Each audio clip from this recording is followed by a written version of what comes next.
sacrifice your life. The fuck was that, Ken? Joey Fats Radio, row 1C1. I've been loving every second. I'm not rooting for injuries openly, but I just pretended that was Brian Deegan. I'm so fucking pumped. I'll be like, yeah, bitch. Fuck I will do that. I'm gonna find him on LinkedIn and be like, "Did you punch a kid in the face? Tell me the truth." All right, Sean brought his A game tonight. All right, okay, I like it. I like where this is going. And I don't want to put this as like a thing. Like he wasn't a bad guy, as far as Who we know. said he was a bad guy? I don't know, but I feel like we're painting him in this light that he was like this bad guy, and I don't want to do that. To this day, I hope you hear this. Fuck you. But rules are rules, okay? Stupid rule, but it was a rule. If you were a Crip and you were cooling in the cut, what do the Bloods do? Are they booling in the butt?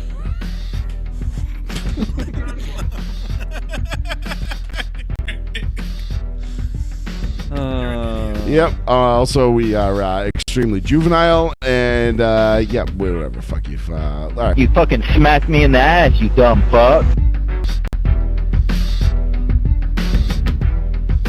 Now I'm on. Oh yeah. Okay. Wait. Whoa. What's going on here? All right. There we go. There. Now I need to turn it up in my headphones. I can't hear it in my headphones. Turn up my headphones. Little Dave Chappelle action for you. Thank you, ladies and gentlemen, for joining us on this absolutely beautiful Tuesday evening. Joey Fats Radio, row 1, seat 1, live on the one, the only, the New Bedford Guide. It is a pleasure to be with you tonight. Sounds good? We're good? Nope, sounds great. All right, cool.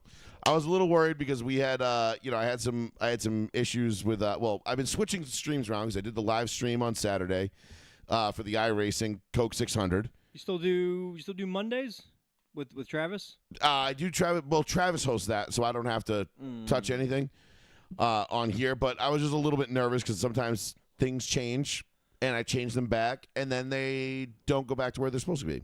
And sounds typical with I just computer issues. want everything to be, I want everything to sound and look as good as we can possibly make it. So we do it for the viewer, the listener.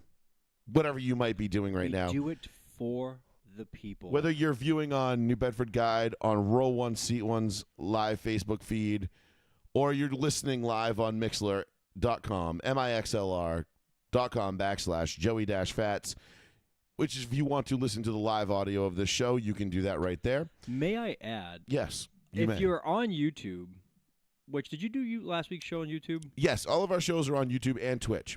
YouTube, I found, I think it was 2 weeks ago. No, it was last week because I was in Boston. It sounded lower volume wise. So Facebook always sounds higher than everything else. I don't know why.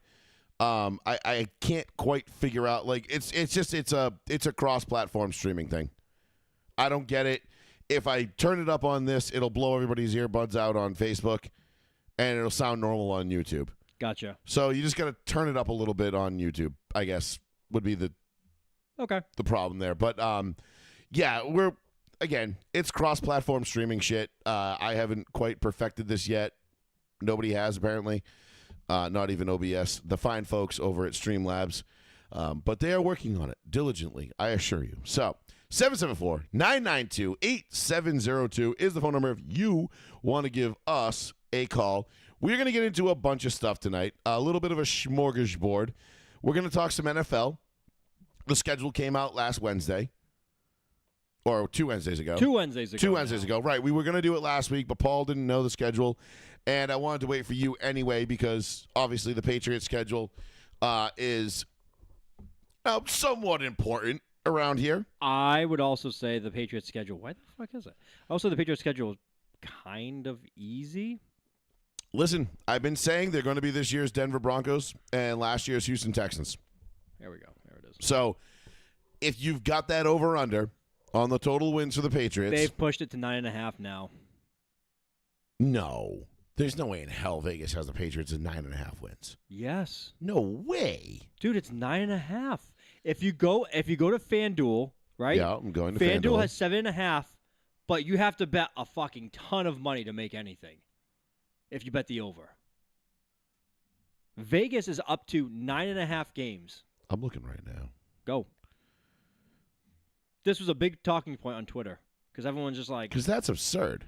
I mean, that's kind of jumping the shark, in my opinion. because people are putting so much money down on New England. Win totals. Well, that's Vegas, probably it. Vegas was just like, fuck, we're gonna move this so that way we can start.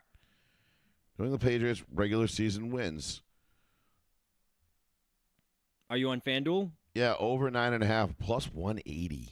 It's on FanDuel. It's 180. It's 9.5 now too. Yeah. Wow. Over 9.5 is plus 180. So what that tells me is that there is a shit ton of money coming in on the Patriots for the over to be a 10-win team this year. Which, when we get to the schedule portion of the show, that will probably start to make some sense because I think that's pretty much where they're going to end up. I think they're a 10-win team on paper right now. Of course. Listen, and we'll go over the Broncos schedule as well.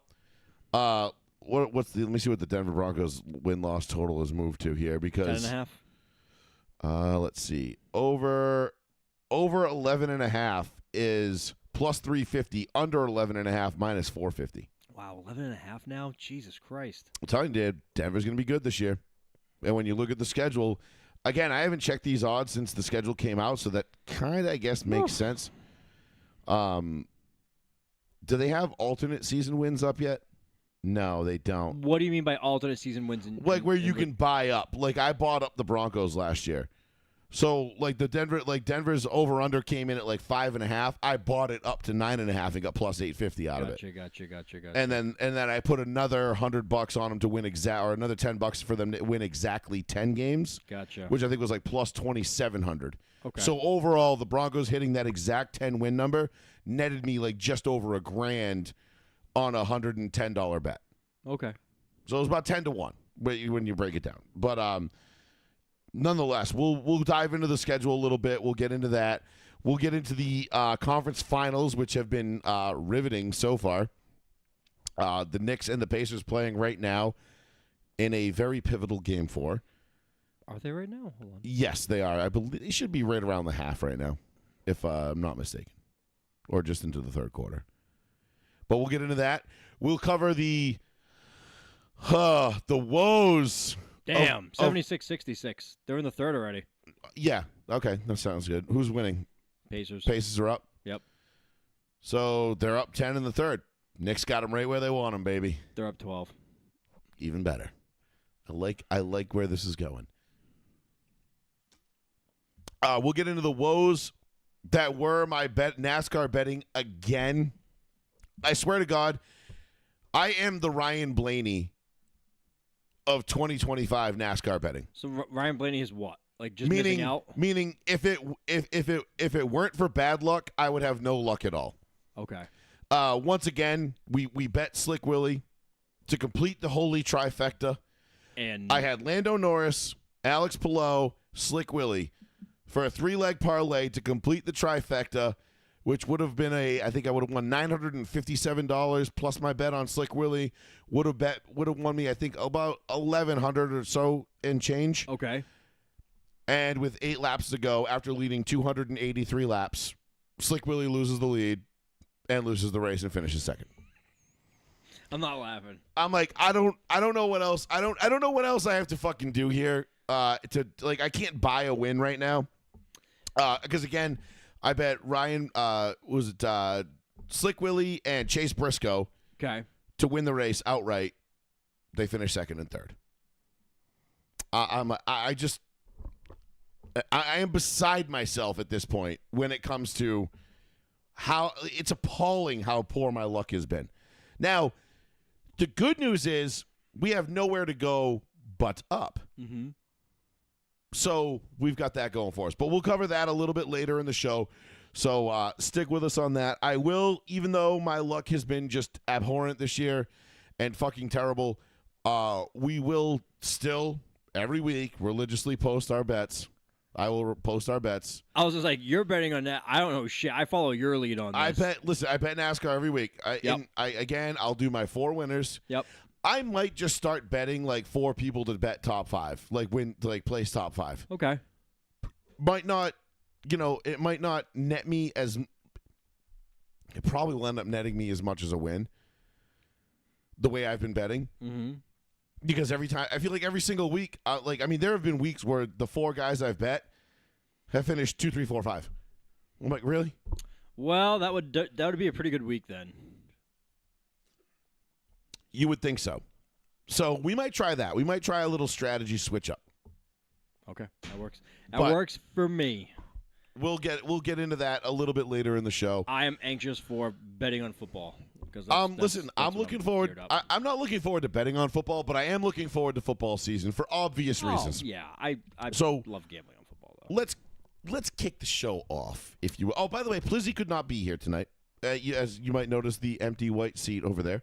It's not empty. It has the Celtics jersey. You took it off. That beautiful Secret Lab Titan chair.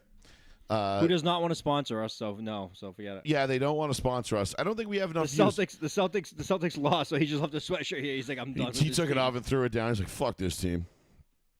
We did cover a little bit about the Celtics last week too. We'll talk a little bit about the Celtics as we get into the conference championship because Paul, we talked a little bit about it. We touched on it, but I think this offseason is going to be extremely. Oh, we suck. We suck again. I know, but I think it's going to be. I think this is a crucial offseason for the Celtics, depending on which way this new ownership is going to be able to start their tenure off with this team.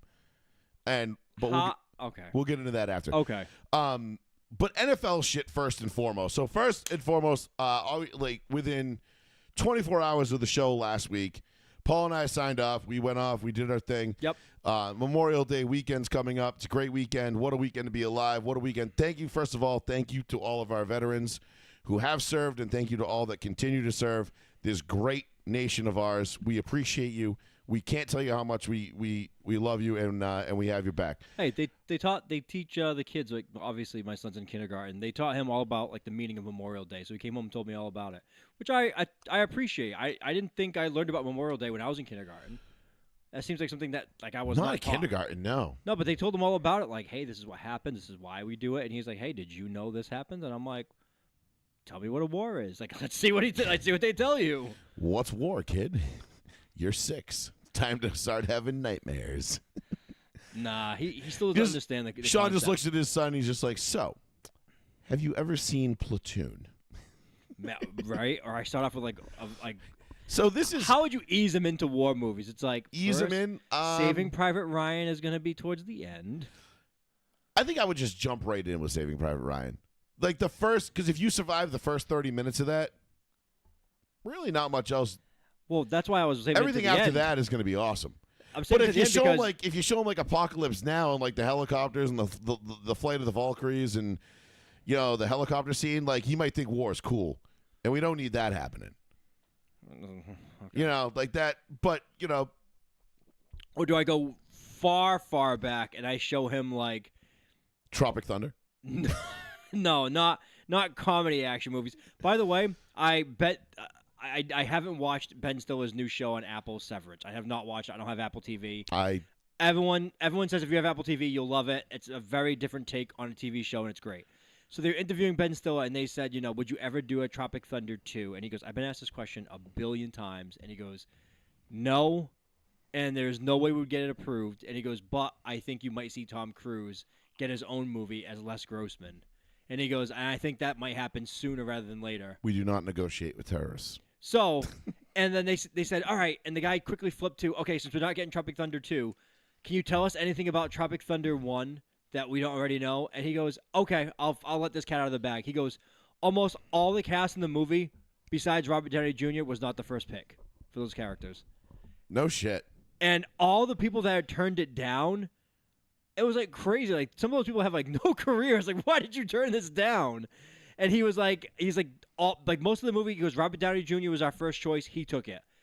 And they just went through everybody. Kevin Hart was supposed to be the black guy. And Kevin Hart turned it down because he was like new into comedy. And he's like, I can't do it. One of the dudes from Grandma's Boy and stuff like that was supposed to be Jack Black characters. Really? Yeah. It was Nick Swartzen. Nick Swartzen, yeah. He was supposed to be it. And he was like, oh, I can't do it. I'm doing a tour. And I was like, wow, that's a big miss. I mean, Tropic Thunder, it lives in the lore of like, I think it's the last great what you can't original offensive funny movie that we got. Matthew McConaughey was the backup to Keanu Reeves was supposed to be the first choice instead of Matthew McConaughey. Well, Keanu Reeves, he's doing fine. So I think Keanu Reeves was probably filming one of his many John Wick movies. He was seven on, of them now. It was 2007. He's like, nah, I'm already working on John Wick 4. Yeah, in 2007. He's like, I'm telling you guys, the choreography for this thing is going to be nuts. And not even Tom Cruise was the first guy. Have you ever seen ballet with MP5s? Because you're about to. With crazy German club techno. It was, dude. I love the EDM in John Wick. It's so good. It's on my playlist. I'm not dude, even joking. I'm a fucking. I don't know when it happened, but all of a sudden, like one day, I woke up and I was like, "Damn, I kind of like techno now." It depends what you're giving me. Like I don't like all of it. Well, that's true. Like the John Wick soundtrack is badass. Like I love that soundtrack. Yeah. The first John Wick soundtrack. The first John Wick is goated. The second one, excellent. I still haven't seen the third one yet. Third one, I didn't care for as much, but the very last one, I loved. And now third they one have was what, Parabellum? Yes. And then the fourth one the was. The fourth one I think is just as good as like the first two. Third one I think it fell off a little bit. I gotta get a cut. Third one was a lot of reaching. Well, because Ballerina's coming out. Yeah, that's my girl. Oh. And Sweating. Ana de Armas. Yeah. I can't. Would drink her bathwater. By the way, I told my wife this. I said we have to go see this movie when it comes out, and she goes, "What's it about?" And I said, "I don't know." Anyway, the plot is it gets better. The plot is Ana de Armas and Sydney Sweeney are enticing this married man to have like an ongoing threesome affair with them, and I was like, I'm sold. And Kayla was like, "What?" And I was like, it's just I'll buy tickets. Don't worry about it. We're just going to see it. They haven't filmed it yet, but I've already bought tickets in advance. By the way, we might not make it out of the parking lot. By the way, with clothes on. Did I say no to 3 kids? Maybe it's back on. I don't know. I'm not a doctor. No, yeah, I'm not. Listen, I'm not a doctor. I did sleep at a Holiday Inn Express last night, but however, Ana de Armas, Sydney Sweeney, threesome. I think you just struck gold right there. Like I don't even think you don't even need a movie at that point. Like who needs a script? That's exactly what I said. Who gives a shit? You could get like one of the shittiest writers from you could get like a guy who couldn't even hack it at Brazzers, and be like, sure. Write this script, and he'll be like, doorbell rings, Sydney Sweeney answers, Finn, and you're like, I'm sold. That's it. It's all I need to see, bro. But yeah, that movie is coming out. But yes, Ballerina is like the spin-off from the Wick franchise now, which I don't like when they do that. I don't like when they start making all these like side characters from like one main franchise. And you know what? You know what's doing that now, and it's gonna piss me off. You already know. Yeah. They're already doing it.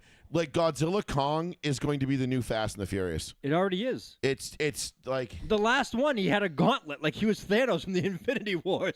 I got a mecha arm and I'm gonna fight stuff. Like, dude, no, fuck you. You've seen it, right? That one. Godzilla X Kong. Yeah, whatever that one. Yeah, was. the one where they fight Mecha Godzilla. Mecha Godzilla. No, the one after that. The one where they fight like they're in Middle Earth. Oh, yeah. I did see that one. I didn't like it at all. No, it was stupid. It was very campy. It was very silly. I mean, not that like Godzilla movies are like, you go back to like the 60s, 70s Godzilla movies and you're like, oh yeah, these are really serious, Joe. I'm like, yeah, but I was fucking like 5 when I watched them, so they were serious. But like, yeah, we're outside of like Godzilla 1985, the original Godzilla, the 54, 85, and then like maybe like a couple in, was it Heisei series? I forget the names of the series. Like there was like the 70s and the 80s and the 90s, like whatever. But like there was a couple of serious ones in there, but for the most part they were pretty silly. All through and through. I mean, it's Godzilla movies. They're not exactly like Godzilla 2000 did not hold the test of time. Has P Diddy in it? No, that was 98. Godzilla 98. 2000 final was fucking awesome. Oh, okay. I'm confusing the name. And then there was Final Wars, which was also awesome. But then there was like, but then you had fuck, I just lost my train. Oh, Godzilla 2014 was really good. That one was not a lot of Godzilla, and I wanted more Godzilla. But I really liked it because that's what Godzilla movies were all about. They'd be like, here he comes, and it just cuts to a guy making a sandwich, literally putting peanut butter on toast, and I'm like, come on, man, it's fucked up. 2014 was great. Shin was better. I'm still... You don't like the newest one? I'm still very upset about -1, but it was really good. But -1 I thought was very good. I watched the whole thing. I know it's all subtitles. The sequel is going to be better. Well, they have money. They have money now. So The first one, anyway, they're like what they did did we- it on like Legos. What were we talking about before we started randomly talking about John Wick and movies? Well, you said Ana de Armas, which led me to Sydney Sweeney, which Yeah, led that's us right, right. the other path. Which classic row one seat one rabbit hole. There you go. That's how But these we shows were usually go. Going to start it with The Patriots schedule, or just the NFL schedule in general. NFL schedule But in the general. biggest thing that happened, I think you were leading to this, and we kind of got really sidetracked, is that as things happen, as we go off the show, as we're heading into this Memorial Day weekend, Jim Irsay news hits. Correct. Out of the blue, I mean, should we Right. say we didn't see it coming? No, because we knew he had a lot of problems. We knew he had a lot of problems, but we did not see it coming. But when you see, He didn't wake up. yeah, and listen, there's one of 32 NFL owners. There's only 32 NFL owners in the world. Jim Irsay was one of them, and he was very well respected despite all of his mishaps and issues and shortcomings and things of that nature. When he had you could say off the field issues. But listen, you don't need to listen to me or you. We didn't know Jim Irsay personally. God, no, of course not. Go listen to Pat McAfee talk about what a great guy he was. And that was after Pat McAfee just had a falling out with him just 4 or 5 months earlier. I mean, the Pat McAfee show Yeah. exists because of Jim Irsay. Jim Absolutely. Irsay helped bankroll the whole thing. Yes. So Pat McAfee is indebted to him. And go listen to Pat McAfee eulogize Jim Irsay on his show the day that Jim Irsay, the morning after that we found out he passed away. And he was what, 76? No, I don't think he was even 70. No? I think he was in his 60s. Hold on. He might have been 70. I might have that wrong. Was he 76 or was he 67? I don't think he was 66. I might be dyslexic. No, you are right. He was 65. 65. Okay, I was right. He was in his He 60s. was He's young. young, really young. But, this is what happens when you pop perks for, fun. Like it's not like it's going out of style, I guess. But listen, I'm not here to judge. All right? We all have our vices, man. I get it. I'll never knock somebody for doing something they love to do, even if it kills them. That's on you. That's your prerogative. But if you're not hurting anybody else, whatever, man. Like, do you, I guess. It's a tightrope to walk, but I don't want to sound crass or rude, but like the man was a consenting adult. He was a multi-billionaire. Like, he knew what he was doing. So the news hit Wednesday after Paul and I got off the show. We had the show Tuesday. The news hit Wednesday. Yep. Paul didn't even believe me. Paul was like, no. And I didn't notice it until I was at work. And Right. somebody told me, like, Jim Irsay died. And I'm like, fuck you.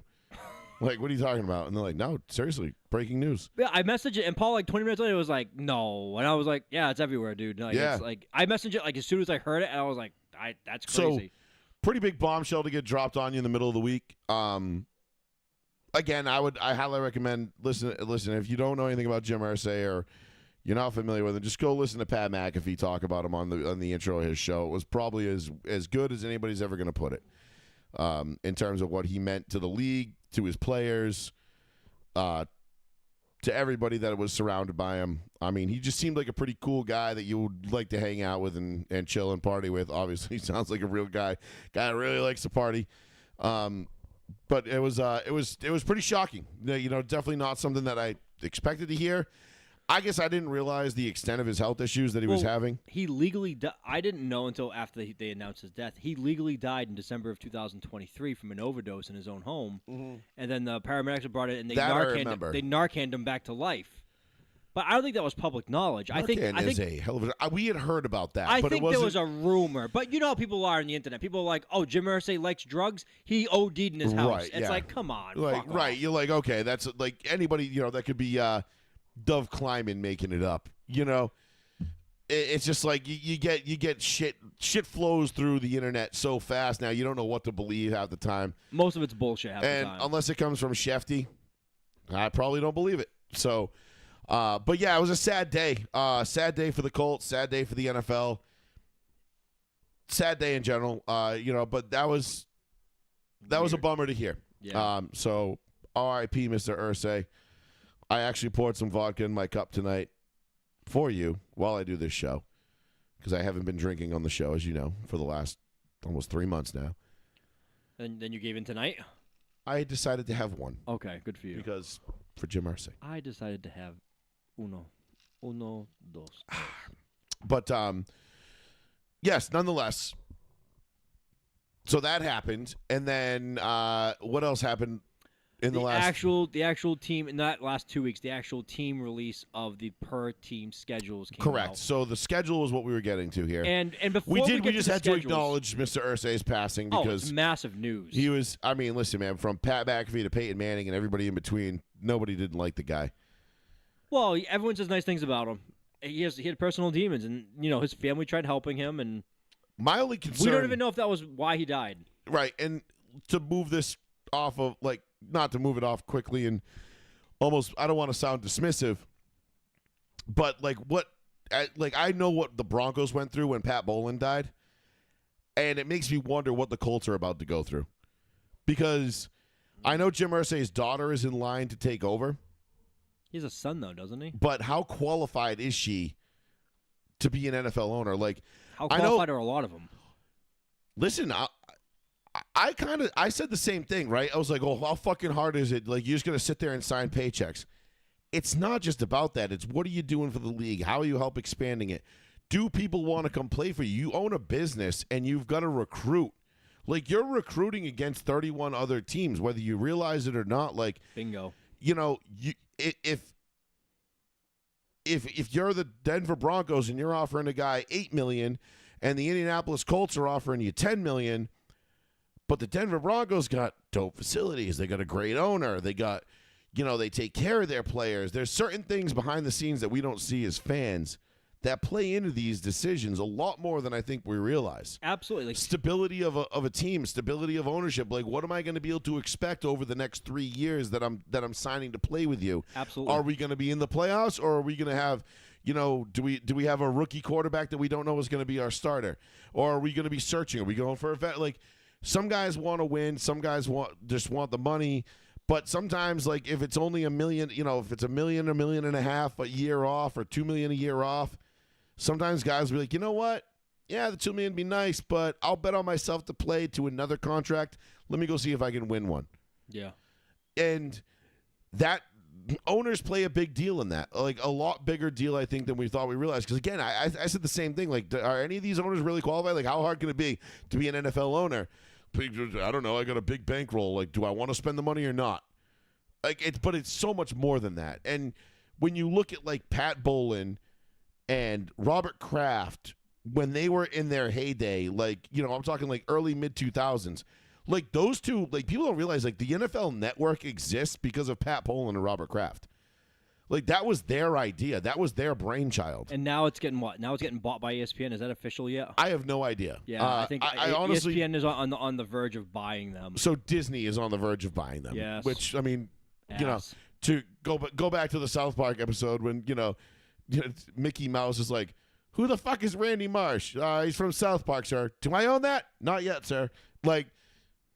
It's just, I guess, a matter of time before Disney buys it up. But at the end of the day, ownership has a lot more to do with, I think, the day-to-day operations than we realize. It's a big picture thing, but on a year-to-year, at least a year-to-year operation, it's tough.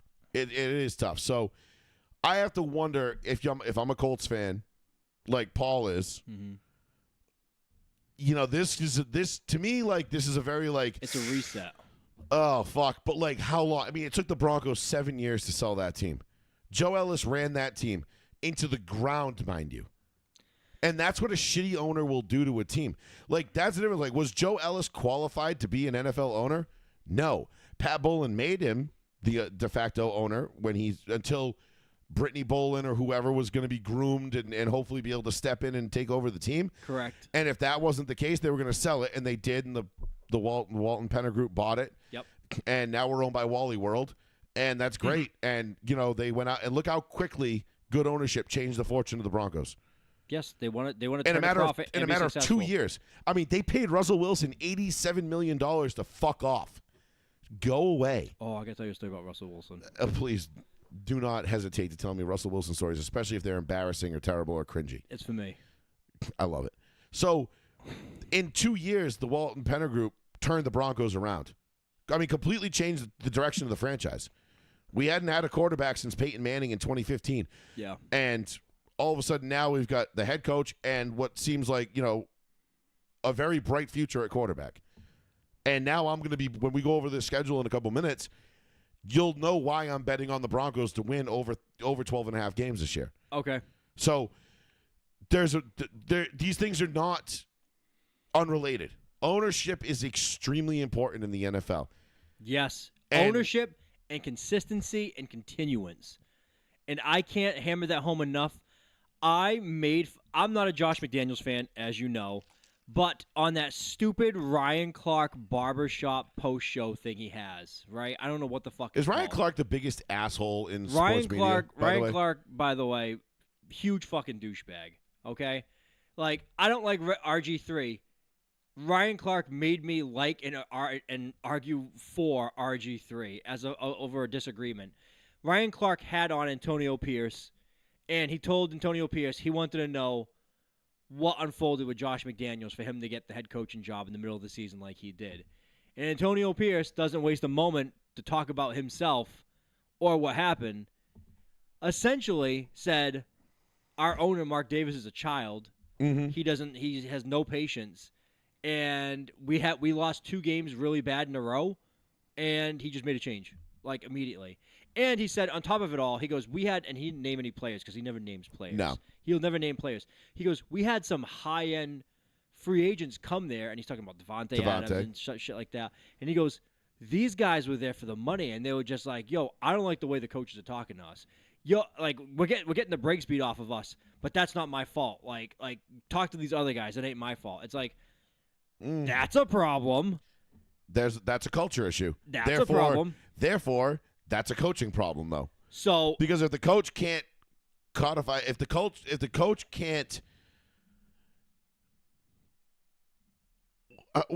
the coach can't build a culture within the locker room, correct, amongst these players, I'm sorry, but that's a coaching issue.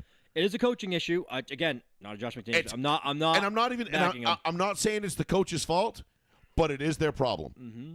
So he figure has it out. He has a come to Jesus. McDaniels has a come to Jesus team meeting on a Tuesday with the team, and has all the players. He goes, I want you guys all to come in. I want you to give me your grievances. And Antonio Pierce goes in there and he says, oh, they were giving it to Josh. They were telling him he's fucking dog shit. Like, he's terrible. He's all these things. And they said, he goes, I have never heard players talk to their coaches the way that Las Vegas Raiders team talked to Josh McDaniels that day. And he goes, at the end of the meeting, though, he goes, there was some, like, real grievances that were put out there. And Josh took it all in. And was like, okay. Like, listen to the whole team. And he goes, at the end of that meeting, he goes, a lot of the players, I think, did feel better. Like, some of the main players probably didn't feel better. And he goes, but we thought, like, the next week we were going to go out there. He goes, I think we played the Lions. He goes, I'm almost positive it was the Lions. And he goes, the Lions beat us 38-14. He goes, Josh McDaniels was fired Monday morning. And he goes, well, I didn't know. Oh, I'm sorry, Monday night. He goes, what I didn't know is that Mark Davis was calling me all day Monday. And he goes, I thought I was a telemarketer, so I just kept hanging up on it because I thought someone was trying to scam him. And he got the personal call from the assistant of Mark Davis, and he have her number saved in his phone. And he goes, hey, whatever her name was, Judy or whatever, like, hey, what's going on? And she goes, can you come upstairs? Mark's been trying to call you, but it's going right to voicemail. And he's like, oh, I'll be right up. And he said, I thought I was getting fired because of how bad we played. And he goes, I sat with Mark Davis, and Mark Davis is like, tell me how you would coach this team differently. And he goes, I talked to him for maybe 10 minutes, and he's like, all right, you're the new coach of the team. But he didn't tell Josh McDaniels yet. And AP's probably like, wait, what? Like, no, and then, hold up. Why? And then overnight, which I didn't remember any of this, overnight Josh McDaniels was fired, and as of Tuesday morning, Antonio Pierce was the interim head coach. So he wakes up to all these messages from, like, team coaches and everything, and he's like, okay. And he goes, all I did, he goes, I let these guys have a voice. If these guys wanted to do this, I let them do that. And I was like, so you weren't a coach either. Like, no. Everything you just said was wrong. And we called that out from the minute it happened. It was immediate. We knew. Like, the Antonio Pierce thing was like, yeah, he's trying to be the friend. It was the same thing in New England. Same thing with Gerard Mayo. Basketball hoops in the locker room. Trying to be the players' friends, do what they want to do. It doesn't work like that. Guys smoking cigars after games. Why would any professional athlete immediately after a game, the first thing you do is I'm going to light up a cigar? Especially when you're like 5-11? Dog, we lost only by 3 points. Yeah, like we won. We beat the Chargers. Like, let's smoke this cigar. Like, don't get me wrong. Winning is infectious, and it's an infectious attitude and all that. But to your point, Sean, again, like, it comes from ownership. Bingo. And that is the biggest thing. We always preach it on this show every single fucking week. What are we always talking about? What makes a good franchise in the NFL? Ownership, GM, head coach. And longevity. Everything after that is just, I don't care. Like, I brought this up to my brother at the gym earlier today. And it's funny because it had to do with the Raiders. And I was like, when the Raiders traded for Randy Moss, they gave up what, they gave a first, was a second round or a third round pick? When the Raiders traded for Randy Moss? Yeah, in 2005. Was it? Wasn't it a first and a third? Might have been a first and a third. It doesn't matter what it was. Because the Patriots gave him a fourth for him. That's what it was. So it had to have been more than that. But my point that I was making was, like, the Raiders are such an idiot fucking run franchise, and always have been, that they thought they could trade for Randy Moss, even though Randy Moss was great. I mean, we saw Randy Moss 2 years after he left the Raiders, break Jerry Rice's all-time touchdown record for a single season. So we know Randy Moss could still play when he got to Oakland. Holy shit. What? It was the 7th overall pick that year, a 7th round pick of the same draft, and linebacker Napoleon Harris. Who was the 7th overall pick of what was that, 2005? Yeah. I don't know who the fuck that was the Alex Smith year. Fuck, 7th overall. Who did the Vikings take 7 overall 2005? Was that the left tackle? Oh my God, I know this. I'm looking at. I feel like it was either offensive or defensive lineman, if I'm not mistaken. Nope, wide receiver, garbage.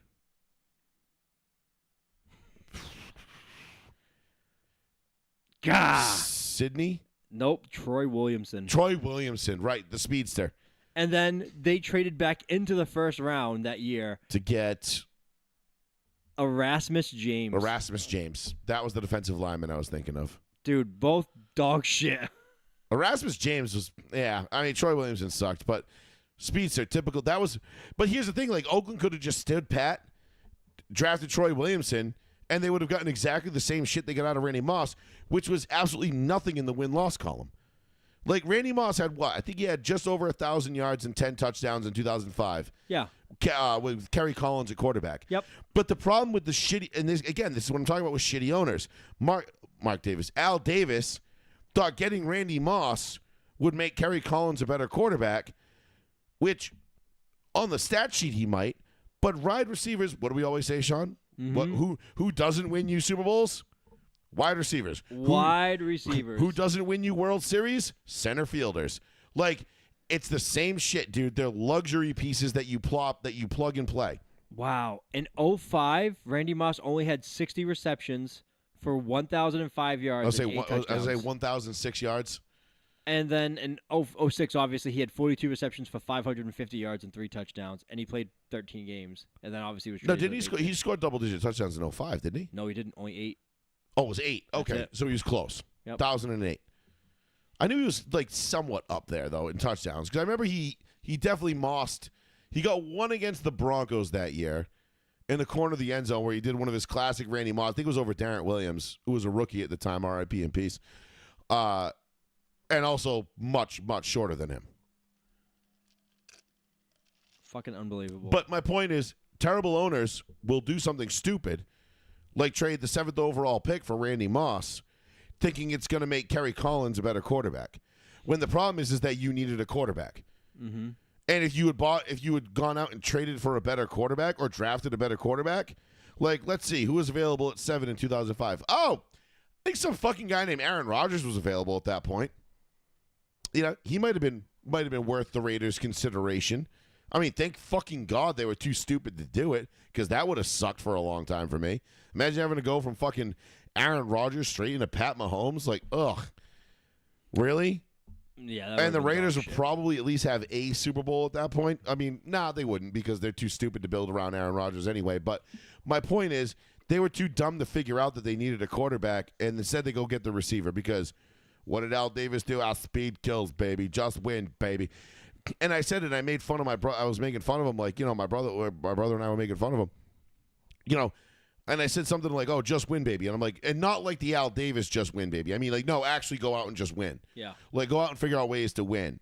So, ownership is paramount in the NFL. It really is. And again, to your point, dude, like I had to second guess myself the other day where I said, like, damn, like, who is qualified? Because, like, is Shad Khan really qualified to be a absolutely not NFL owner? I'm like, absolutely not. And I'm like, and then you look at, and then I'm like, no, he's not. Because if you put Trevor Lawrence with a competent franchise, and I think he still plays well. If you put Trevor Lawrence in Pittsburgh, I think he kills it. He's killing it. But if you compare Trevor Lawrence and Mac Jones right now, they're almost identical, career-wise. Isn't that fucking insane to say? And yet we shit on Mac Jones left and right. And I will say, even now, I will still defend Mac Jones. I still think that was a good pick. I think it was a good pick for the time too. But I also at the end of year 3, I was like, no, it's it's not going to work out here. Like I like the kid, but too bad. Unfortunately, it's just some shit. Sometimes it just doesn't fucking work. But I'll say this till I'm blue in the face, and finally I have our Dolphins contingent agreeing with me. I said Tua and Mac are interchangeable. I'm like, if Mac ends up in Miami, same shit happens. If Tua ended up here, same shit happens. I'm like, they're fucking the same guy. I'm like, that's how I feel at this point. I don't feel like there's any difference because they both have fucking bonehead plays. They both really don't take care of their bodies that great. I mean, listen, I think Tua's going to get himself and Mike McDaniel fired by the end of the year. Not with that fucking contract. He's a $55 million quarterback. That's a fucking albatross contract. Well, he's definitely getting Mike McDaniel fired then. 100%. Yeah, you're right. I forgot about the contract extension. But Jalen Ramsey tweeted out he's getting released in 5 days because June 1st. He's going back to the Rams. Who fucking cares? Jalen Ramsey's nice, bro. No, dude, not in like 2 years. No, but I mean, like as a 3 or a 4, like as a. He thinks he's a 1. That's the problem. But that's okay. I'll take that as a 3 all day. Send him to Denver. Like, we got the no-fly zone part 2 already incoming. He wants to get paid, too. He thinks he's still, like, the guy. I think he's going to end up back in the Rams. We'll see. Really quick, though, you talked about Mark Davis and all that. Did you see there's a movie coming out in which you have not seen this? No. Okay. Oh, with Nicolas Cage Nicolas Cage is John Madden, Madden, and Christian Bale is Al Davis. Am I going to watch it? Yes. Yes. Am I going to watch it with glee? Yes. Also, yes, because I'm going to know that John Madden is arguably the most overrated head coach of all time. The Raiders are one of the most overrated franchises of all time, and I know that they're now going on 25 years of just dog shit. Or 20 this would be 23 years. Sorry. No, it's funny because I love that they got Christian Bale, who doesn't know shit about football. And when they talked to him about making all the F1 movie, because he played Ferrari in the Ford versus Ferrari. Yeah. And he says, I spent probably 2,000 hours like researching Ferrari for this role. And he's like, that's not an exaggeration. He goes, it's probably more. He goes, I just round around. But he goes, cars are like his life now. Like now he loves Ferraris because of that movie. But he said the same thing, and he goes, what? How do you not love Ferrari? Like I don't even know. Like how are you a man and not be like, what's your ultimate car that you would want? It's either a Ferrari F50 but with him, or a Lamborghini Countach, like depending on how old you are. But with him, he's one of those. I might have just dated myself a little bit, but no, he's one of those simple guys. He doesn't give a shit. He's just like whatever. Listen, and yeah, I guess there are such things as not car guys, which is baffling to me. But then he talks about and they said like how did you take the role for like Al Davis? And he goes, oh he's a little bit old. He goes me and Al Davis is like my age now, and how Al Davis I'm playing the film is roughly the same age. But he goes, he looks 20 years older. Mm-hmm. And he goes, I've read all about Oakland, his life, his history. He goes, I actually tried to reach out to his son to sit with his son for like a few days to get like a better understanding of like him, his family, and his dad. And he goes, and I'm trying everything I do to encapsulate that. And then they go right to Nicolas Cage. Nicolas Cage is like, yeah, I remember him from just, watching games growing up, And I was like, Nicolas Cage did no research. He's just going to be Nicolas Cage as John Madden. Nicolas Cage is going to be like, I just got drunk and did a John Madden impersonation. Like, I don't know. He goes, I may have mentioned Pat Summerall 50 times during this film, even though Pat Summerall is not in the movie. I mean, I'll watch it because it's football. It's somewhat historical and whatever, dude. I'm a sucker for anything like that. Like, am I going to go see the Brad Pitt F1 movie? Yeah, of course I am. That looks great to me. Really, it looks. To you, it looks like it's stupid shit. You know what? It looks like to me? Unstoppable with F1 cars. What was Unstoppable? I don't remember. With fucking Training Day. What's his Denzel? Where he's the train conductor and they got the runaway train. It's a missile the size of the Chrysler Building. You don't remember that movie? I do. I actually. And he's the old train conductor, and he's got the young kid who's like, "Where'd you learn about trains, old man? Inventing them?" And then Denzel just like does the laugh. Yeah. You don't remember that? Yes. Oh, dude. Okay. It looks. I'm pretty sure it's just going to be Unstoppable, but with F1 cars. I like Brad Pitt though. He makes me. I mean, listen, Brad Pitt. And listen, Tom Cruise, I guess, had a pretty big part in producing this thing. So, wow, really? Or at least had some input, to some degree, which means sad to see Tom Cruise apparently shit the bed with the last Mission Impossible. Sucks. Really? All the reviews are like, oh, fuck the reviews. Those people are assholes. No, I go by audience reviews. Yeah, they're even bigger assholes. Oh, okay. So what the fuck do they know? Well, they loved Fallout, and that was one of my favorite ones. Yeah, Fallout. That was the one we went to see, right? Yeah, Henry Cavill.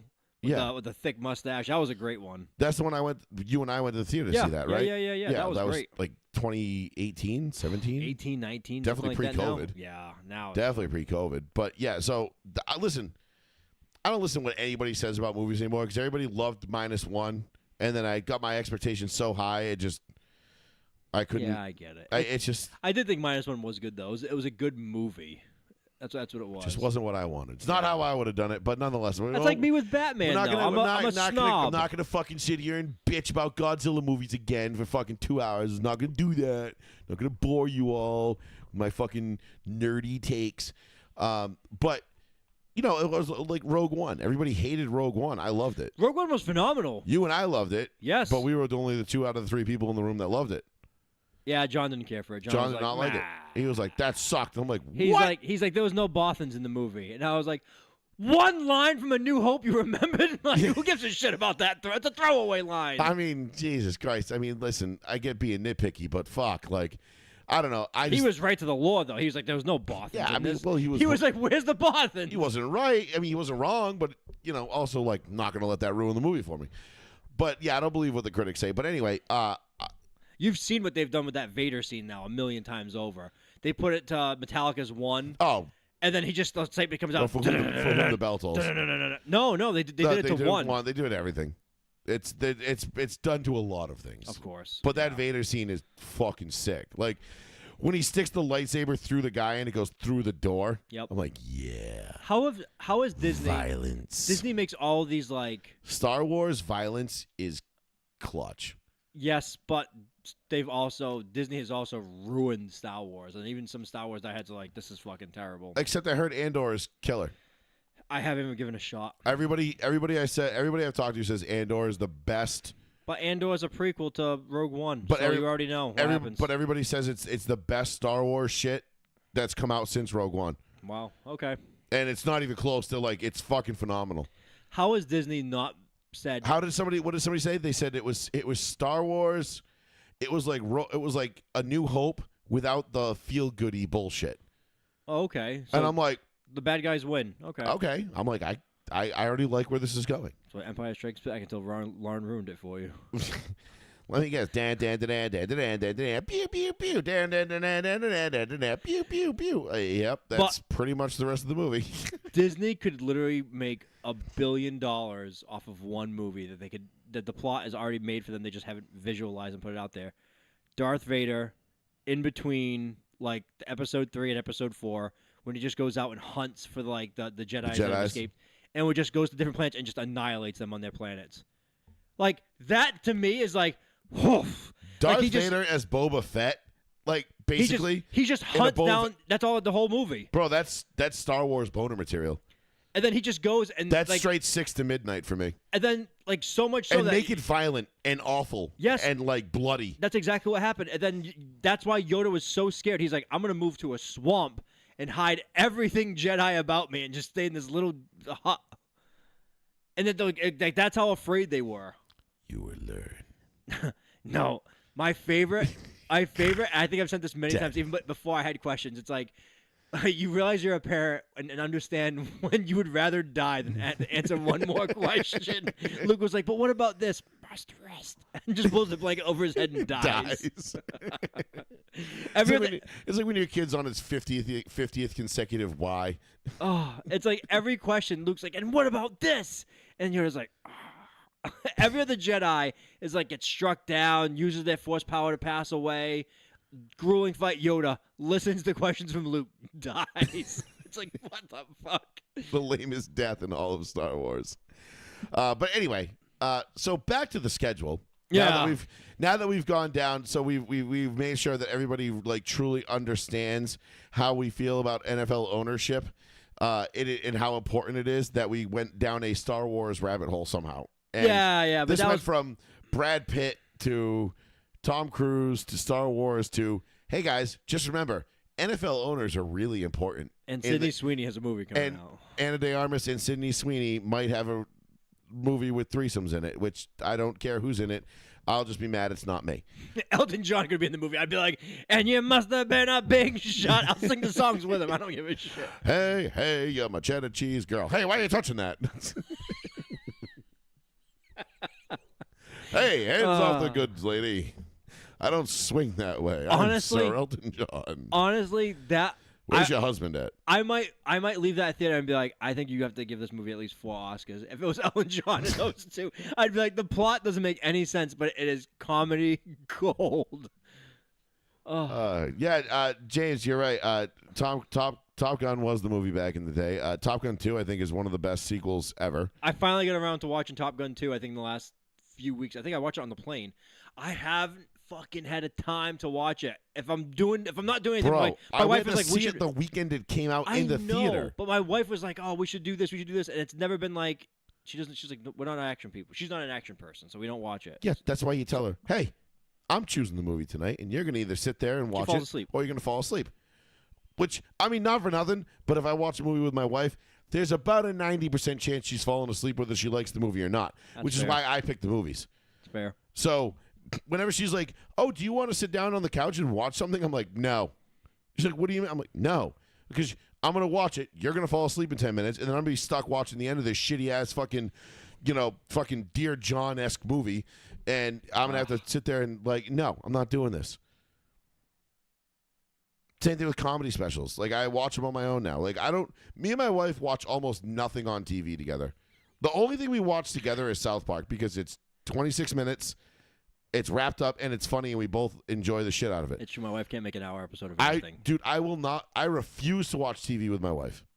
I won't do it. We're trying to finish the last season of You. They're an hour episode each. She makes it like 32 minutes every time. It's almost like clockwork. 32 minutes, she's like, dies. And listen, I get it. Yes, of course. When you got to wake up that early in the morning, and then you're sitting on as soon as like, if I have to wake up to go to work at 5 o'clock in the morning, and I'm sitting on the couch at 7:30, 8 o'clock, bro, I'm dead. I'm done. It's over. It's a wrap. I'm totally on board. I never bitch, but then she's like, did we finish this episode? I'm like, I did. Mm-hmm. I'm like, you gotta go back and watch from this minute on. And she's like, and she starts to fast forward. I'm like, don't try to skip the main scenes. So no, I don't watch anything with my wife anymore, ever, for that exact reason. Because she'll just fall asleep. Even if we'll be watching a comedy special, and she'll be laughing her ass off. Yeah. And then I'll look over and she's out. I'm like, you were just laughing 70 seconds ago. What the fuck happened? Died. And I'll look over and be like, hey. And she'll be I wasn't sleeping. And I'm like, I'm not doing, like, no. Like, I already could have been doing something else. So, I get it. Me and my wife doesn't do well with movies and TV shows. Like, she'll watch them on her own accord. Yeah. And that's fine. I'm like, do you. Watch what you want. She was watching some new thing with, like, Steve Carell the other day. And she's like, oh, I think you'd really like it. I'm like, cool, probably never watch it. Honestly. And, like, I'm a dickhead like that. I don't watch shit. People will be like, this is the greatest TV show ever. You really need to watch it. You would love it. I'm like, cool. Probably never going to do that. But I don't, like, people tell me, like, we started the show. Everyone's like, you should watch Severance. I'm like, okay. And I just. Nope. Never going to watch it.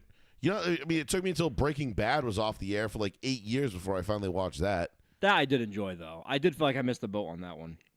I feel like it was overrated. I liked it. I loved it. I liked it. Don't get me wrong. It was good. But I feel like everybody was like, it's the greatest show ever. I'm like, But they always say that. I know. Because everyone lives in this like they're immediate gratification world of like, this is the greatest show of all time. It's like, no, it's not. this is The Sopranos, basically just redone today. Yeah, like I'm sorry, but like this isn't South Park, so it can't be the greatest show of all time. But whatever, I digest.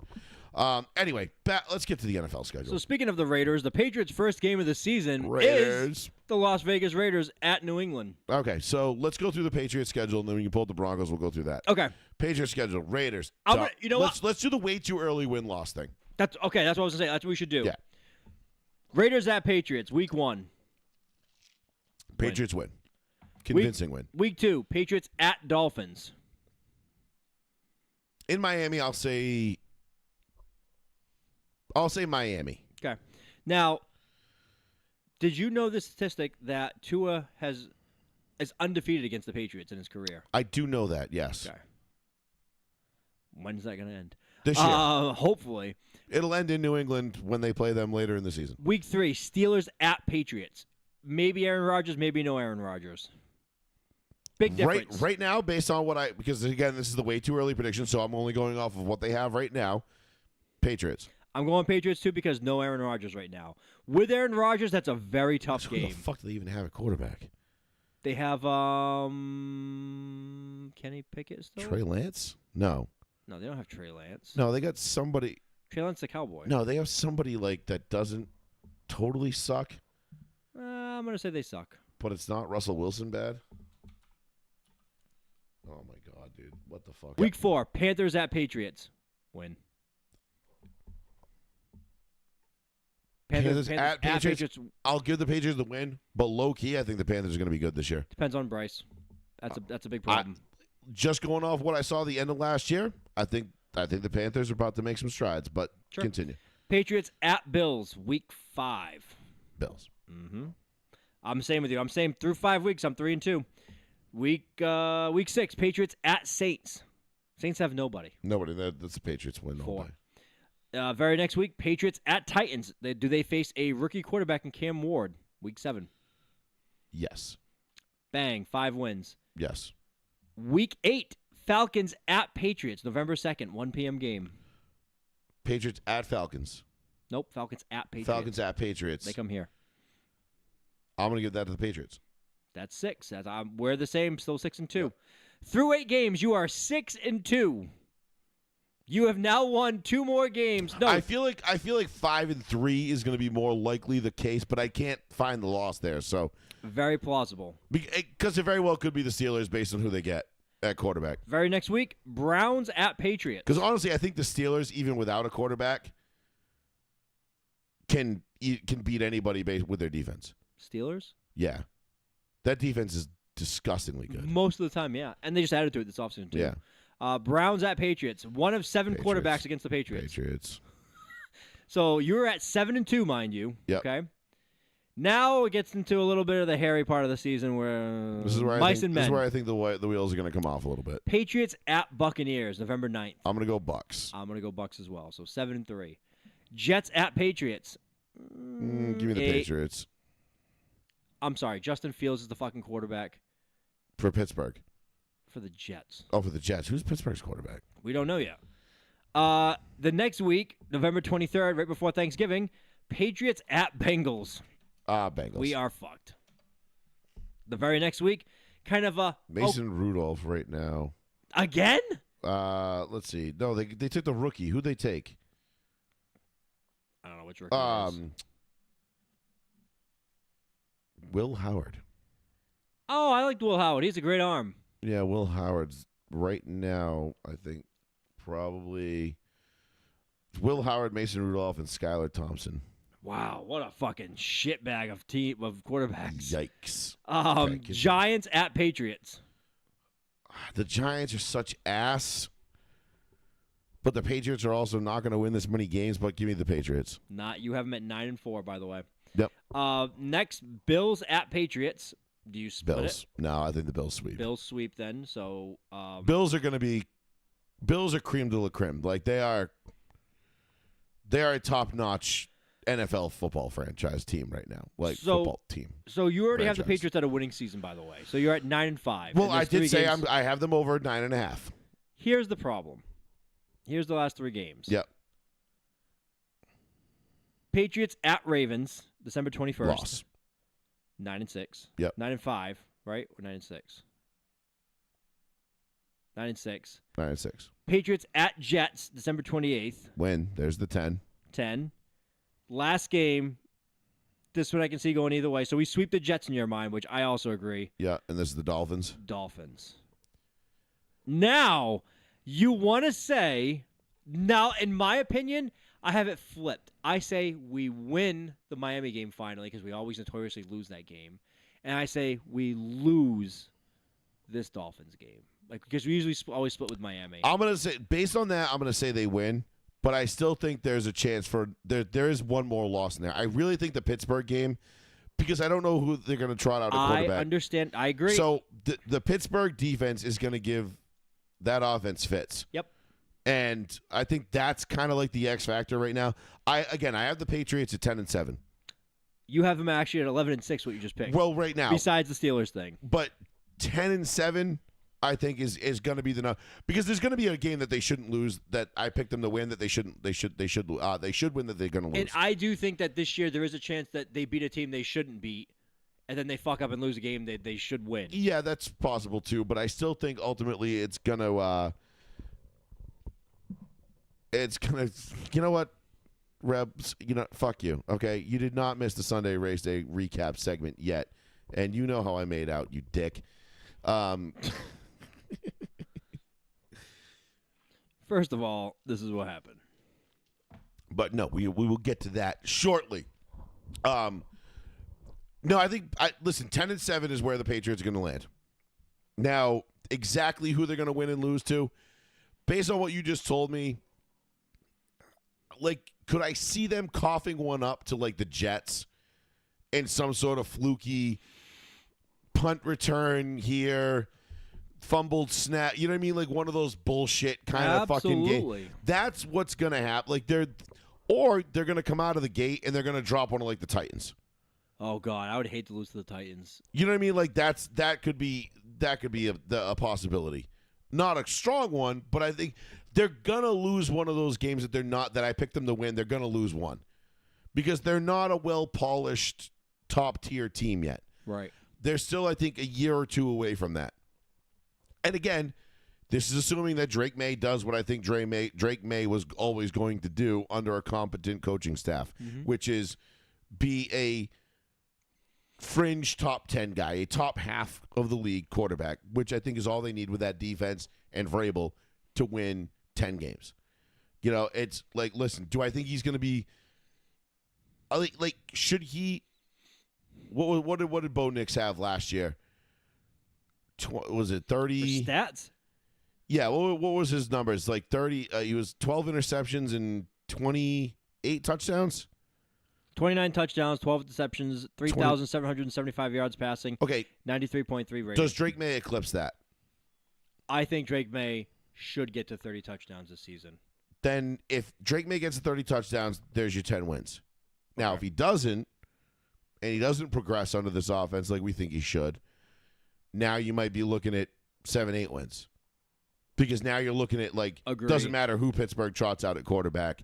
You're definitely going to cough one up to, you might lose both to Miami. Unless you have some extra crazy, unbelievable but there'll rookie be like running some back. Bullshit fucking, like the Giants will pull one off against you because they'll be like, it's the 14th anniversary of Eli Manning beating Tom Brady that second time. We're like, what? Like, why is that important? They're like, we don't know, but it is.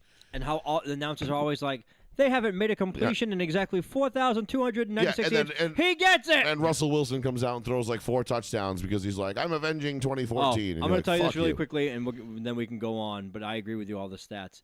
So I was telling you I had a Russell Wilson story. My wife goes to TJ Maxx. My son loves everyone in his class right now is Nike everything. So he's like, me too. Like I love Nike and Under Armour everything. Who doesn't? Exactly. My wife comes home. She's showing him all the different stuff. And I'm from across child slave labor. And I'm from across the room, and I'm seeing the different colors come up, and I'm like, oh, it's cool. It's nice, like it's like neonish colors and the styles. I'm like, oh, it's cool.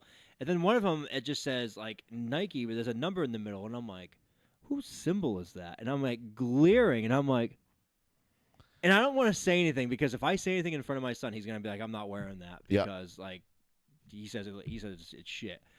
And I go up to the tag, and I'm like, hey, where's the tag on this one? And she goes, why? And I was just like, I want to know who this player is. And she goes, why? And I was like, I'm giving her the look of like, shut up. Yeah, just shut your goddamn mouth and let me see the players.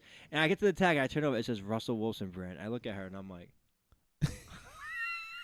and she goes, what? I got to teach my kid how to do high knees at a completely obnoxious times of day now. And then I look at her, and I'm like, you don't know who that is? And she goes, no, who is it? And I was like, no? Sierra's husband? I didn't even say that. And I was like, nothing. Because now I see my son, like, peeking around the island like a gnome, and I'm like, nothing. I'm like, all these colors are cool. My God, like the shirt even looks nice. Yeah, but it doesn't even say Russell. It doesn't even have the brand. It just has the number 3, but the 3 and is like in his font. Yeah, where it's like that 3R shit, and I'm like, whose fucking symbol is that? And I had to go read it, and I was just like, son of a bitch. I said, don't ever send him to school with me while dropping him off. I'm like, I'm embarrassed. I'm like, not wearing this shit. Or if I drop him off, I have to teach him. Elementary school, let's ride. It just gets on the bus. It just gets on. Now, Cole, you have to do high knees all the way to the front entrance. You have to do push-ups in the we're not in the auditorium. Listen, we don't make the rules. This is just what happens when you wear the shirt, and you got to be super creepy about. You're gonna take a subway sub to school, and then tell all your friends about it in a really creepy, rapey, like Bill Cosby kind of way. I can't. All right. Where is he? Is he in New York right now, Russell Wilson? Giants. Okay. Which, I mean, is like kind of makes that Giants game really important for you guys. We lose to Russell Wilson. Because if you lose to Russell Wilson, I'm going to laugh my fucking tits off. You know it's going to be the kid, the quarterback they just drafted. Sharp? Is it? No, not Sharp. I'm sorry. Dart. Jackson Dart. Jackson Dot. Another tough name to say with a New England accent. Jackson Dot. I don't like that Dart doesn't know how to do a snap count. Yeah, that's that was a big NO for me. Yeah, it's kind of a non-plus, Which is why, like, I understand he's smart in the game and he has a quick throw and he has like the part and he can play the part. But I was like, a huge problem for me is that he doesn't understand how to do the snap count correctly. So he's just been clapping this whole time. Yeah. And I was like, that ain't gonna fly in the NFL. Those grown men are gonna fucking ruin his life. They are going to annihilate you. Yeah. You're going to get a hot Cosby every single time you draw back. Dude, I love it when John Gruden's like, you just been clapping for 3 years. And he's like, yeah. Bro, Gruden's QB school is fucking hysterical. But Gruden's trying not to laugh. And he goes, like, wait, what? He goes, I can do that. He's like, we thought it was bad when fucking, what's his name, just had like symbols on a place card. Like, and baby face plus phone equals tree. No. Yes. And then, like, I like how Gruden was, like, obviously, like, making fun of him. Like, he's like, I can do the clapping. And Jackson was like, oh, show me. Like, totally like an idiot. Like, show me. And Jackson was like, nah. Nah. Just skips it and goes to the next question. Next. Oh. All right. Pull up the Broncos schedule. Let's do that one. All right. Also, how do you feel if Shannon Sharp goes to Barstool and does a show with John Gruden? Would you listen to it? Absolutely. That's two brilliant football minds. As long as it just sticks to football, though. Like I don't need Shannon telling me about what a LeBron fan he is, and certainly I'm over the social justice bullshit. I mean, I've been over it. Well, he did that interview with Dave Portnoy, and then Dave Portnoy was like, "Yo, you don't listen to anything about me, dude." And he told him all about like Barstool, and Shannon Sharp was like, "How much money you pay?" Yeah. And then Dave was like, I'm not going to afford you if you're busting with the boys. He goes, I can't do that contract. And he goes, how much did you get? He goes, 3 years, $30 million. And Shannon goes, damn. And Dave goes, I don't think I was supposed to say that out loud. But he goes, I told him I couldn't match it, so they left. So he goes, I can't pay you top of market, Shannon. So if you want to come in top of market, I'm not paying you. Yeah. No, it's just Barstool. It's not that. We're not that rich. We're rich, but we're not that rich. Dave's like, I'm rich. He's a businessman. But yeah, I'm not paying. Dave would probably rather pay us like $80 to do a show. Yeah, because you're banking on the potential to grow. Yeah. You know what I mean? Which, by the way, Dave, if you're listening, we're local, bro. Come on, we got talent. You know this. He's like, do you do pizza reviews in your area? First of all, we have the best pizza places around here. You know this. You've been to some of them. Second of all, we golf. I like the Dipper. The Dipper pizza I finally had. Did you? I haven't been to the Dipper yet. It's if you like greasy bar pizza and you go into it knowing it's a bar pizza. If you want that, it's great. But if you don't want a greasy bar pizza, you know whose pizza's fucking lit around here? That me and my wife are like borderline addicted to. If like we get pizza, we get it now. Who? Fucks the old Sassaquin, whatever it is now. Not the original Sasquatch House of Pizza? Yeah, but whatever it is now. I don't know the name of it now. I haven't tried it since they switched owners. Fuck. It's like Lucy's or Leslie's or... What, the family sold it to new owners? Sassaquin's not... Yeah, it's not Sassaquin anymore. I didn't know the Sasquatch was gone.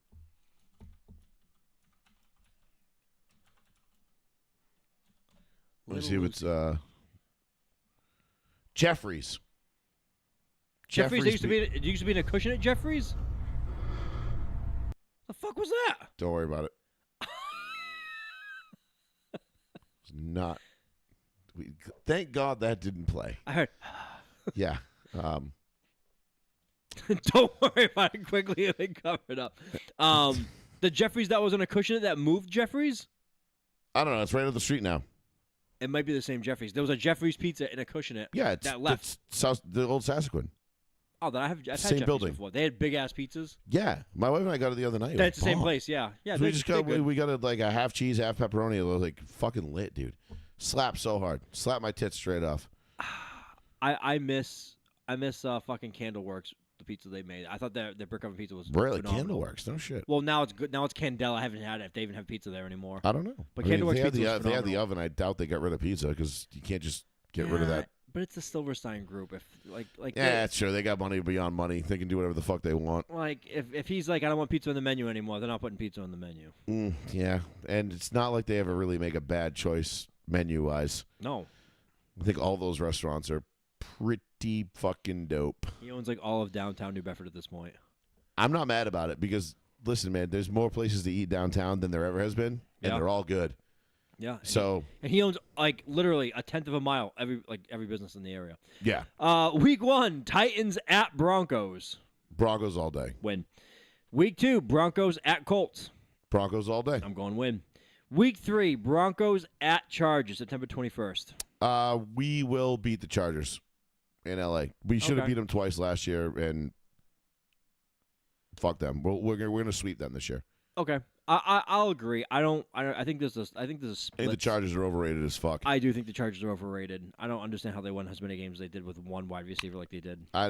Listen, I get it. Like they got a good defense, but that defense is they've lost players. They really haven't added much. I think they're overrated. So 3. Week 4, Bengals at Broncos. Now this one's tough, but because it's in Denver, I'm going Broncos. I don't think it's tough at all. Because I think it's gonna be tough because it's gonna be tough because we're gonna have to keep pace with that offense. But we added what killed us. Defense. What killed us last year? Yeah. Was that was Riley Moss's first game back off of injury, and T. Higgins just ate. Bengals I think are gonna have another hard year because they are now playing hardball with Trey Hendrickson's gone. He's not going to be back. Well, they're not going to pay he him. has to be tried. Yeah, they're not going to. He's not going to be back. They had the 17th pick this year in the offseason. It's a slotted rookie scale of what guys get paid. They cannot come to an agreement with their first round pick because they want to screw the kid on language in the deal that is not the history of doing first round I hope picks. Joe Burrow takes the money that he got from this extension, and then when they approach him about another one, he's like, "No, I'll see you later." Go, please, for the love of God, Joe Burrow. I'm pleading with you. Do not sign another extension with the Bengals. Go somewhere else and be great. Because you will be – go to Pittsburgh. Piss them off 10,000 times over. Go to Pittsburgh. Let Pittsburgh pay you. And then go win like 5 Super Bowls with Pittsburgh. Yeah, it's ugly. Because he's Dan Marino reincarnate. I think that's 4 wins. I think Bengals are – Yep, I agree. The defense is not there. Week 5, now I have a loss. Broncos at Eagles. That's a tough fucking game. I'm going to give that one to the Eagles right now. Like I said, based on everything we know about the teams right this minute. Now, if we both go, I think that's a game both teams are going to go into 4-0. Yes. And I think that's going to be a pretty seismic matchup. I think we lose a tight one because it's on the road, East Coast. And is that a 4:00 game? That would be this is gonna get flexed. As of right now, that would be a 1:00 game. I don't think you can get flexed at week 5. I think those. After week 4 you can flex games. I doubt they'll flex that one though, because I think the networks are going to want to. It depends on the networks and what they want to keep, but we'll see. Yeah, if it's a 1:00 game, definitely give it to Philly. Philly is one of the teams, just so I can lay it out. Philly is one of the very few teams I think has the absolute blueprint that defeat. Not only do they beat all 31 teams in the league, but I think they beat Denver based on their ability to run the ball, wear the Broncos defense down, and their defense is going to be up in our face. Yeah, they're all day, every play. So it's going to be tough to score on them. And I think over the course of 4 quarters, they'll wear the Denver defense down a little bit. Saquon will rip one off. Jalen Hurts will do his thing and make some plays with his legs. And it'll suck, but we'll lose a tight one. This next one is weird. You must be going to another country because you are playing at 9 a.m. Yes, this is the Jets. The London game, I believe. So I have you 5 wins. Yeah, 5. I don't care where you play that game in India in a fucking empty stadium. Play that game on the moon. We'll beat the Jets. Week 7, Giants at Broncos. Broncos. 6 wins. Again, Cowboys at Broncos in week whatever we are 8. Week 8. At the Broncos, I'll take the Broncos. I think Dallas is going to be terrible. I think the head coach was a horrible choice. I don't. I think Dak's good. I think they're going to be able to move the ball, but that defense, Denver's defense, people don't realize that Denver defense is elite. If you didn't realize it last year, you're going to realize it this year. Okay. I have Broncos at Texans comes up next, and that's November 2nd at 1 This p.m. one's a tough one because at the Texans, I really like C.J. Stroud. I really like the Texans. I do think the Texans are slightly overrated, though. I'm going Texans in this one. I'm going to take. I'm going to take the Texans too because again, Denver's going to have to lose another game in there somewhere, and this one just makes sense. At the Texans, you're coming off of a London game, a Giants cupcake, and then Dallas, who's pretty tough. Like I think at that point, you win 3 in a row, you're due for a letdown at some point, and this one kind of makes Texans, sense. Good young team. Yeah, they're not bad. I think they're overrated. I don't like if we play them in the AFC Championship, I'm not like shaking in my boots. I think we, at that point, I'm like, I'm basically looking for flights to the Super Bowl. But, no, I think regular season, I'll give that one to the Texans. Now, for the next 4 weeks, 2 out of the next 4 weeks, you play the Raiders. First time is right now. Raiders at Broncos. Sweep. The very next week, Chiefs at Broncos. I think we're going to get the Chiefs and Denver. I'm going to say, yes, the Broncos beat the Chiefs at Denver. Mm-hmm. The very next week, very difficult game now. Now, we're both at 9-2 for right now for the Denver Broncos. This is the Washington game. Broncos at Commanders. I had this one as a loss as well because it's in Washington, and the Commanders are firing on all cylinders. If they're firing on all cylinders at that point. It depends on the health of Jaden Daniels. Right now, my low-key Super Bowl pick, Denver-Washington.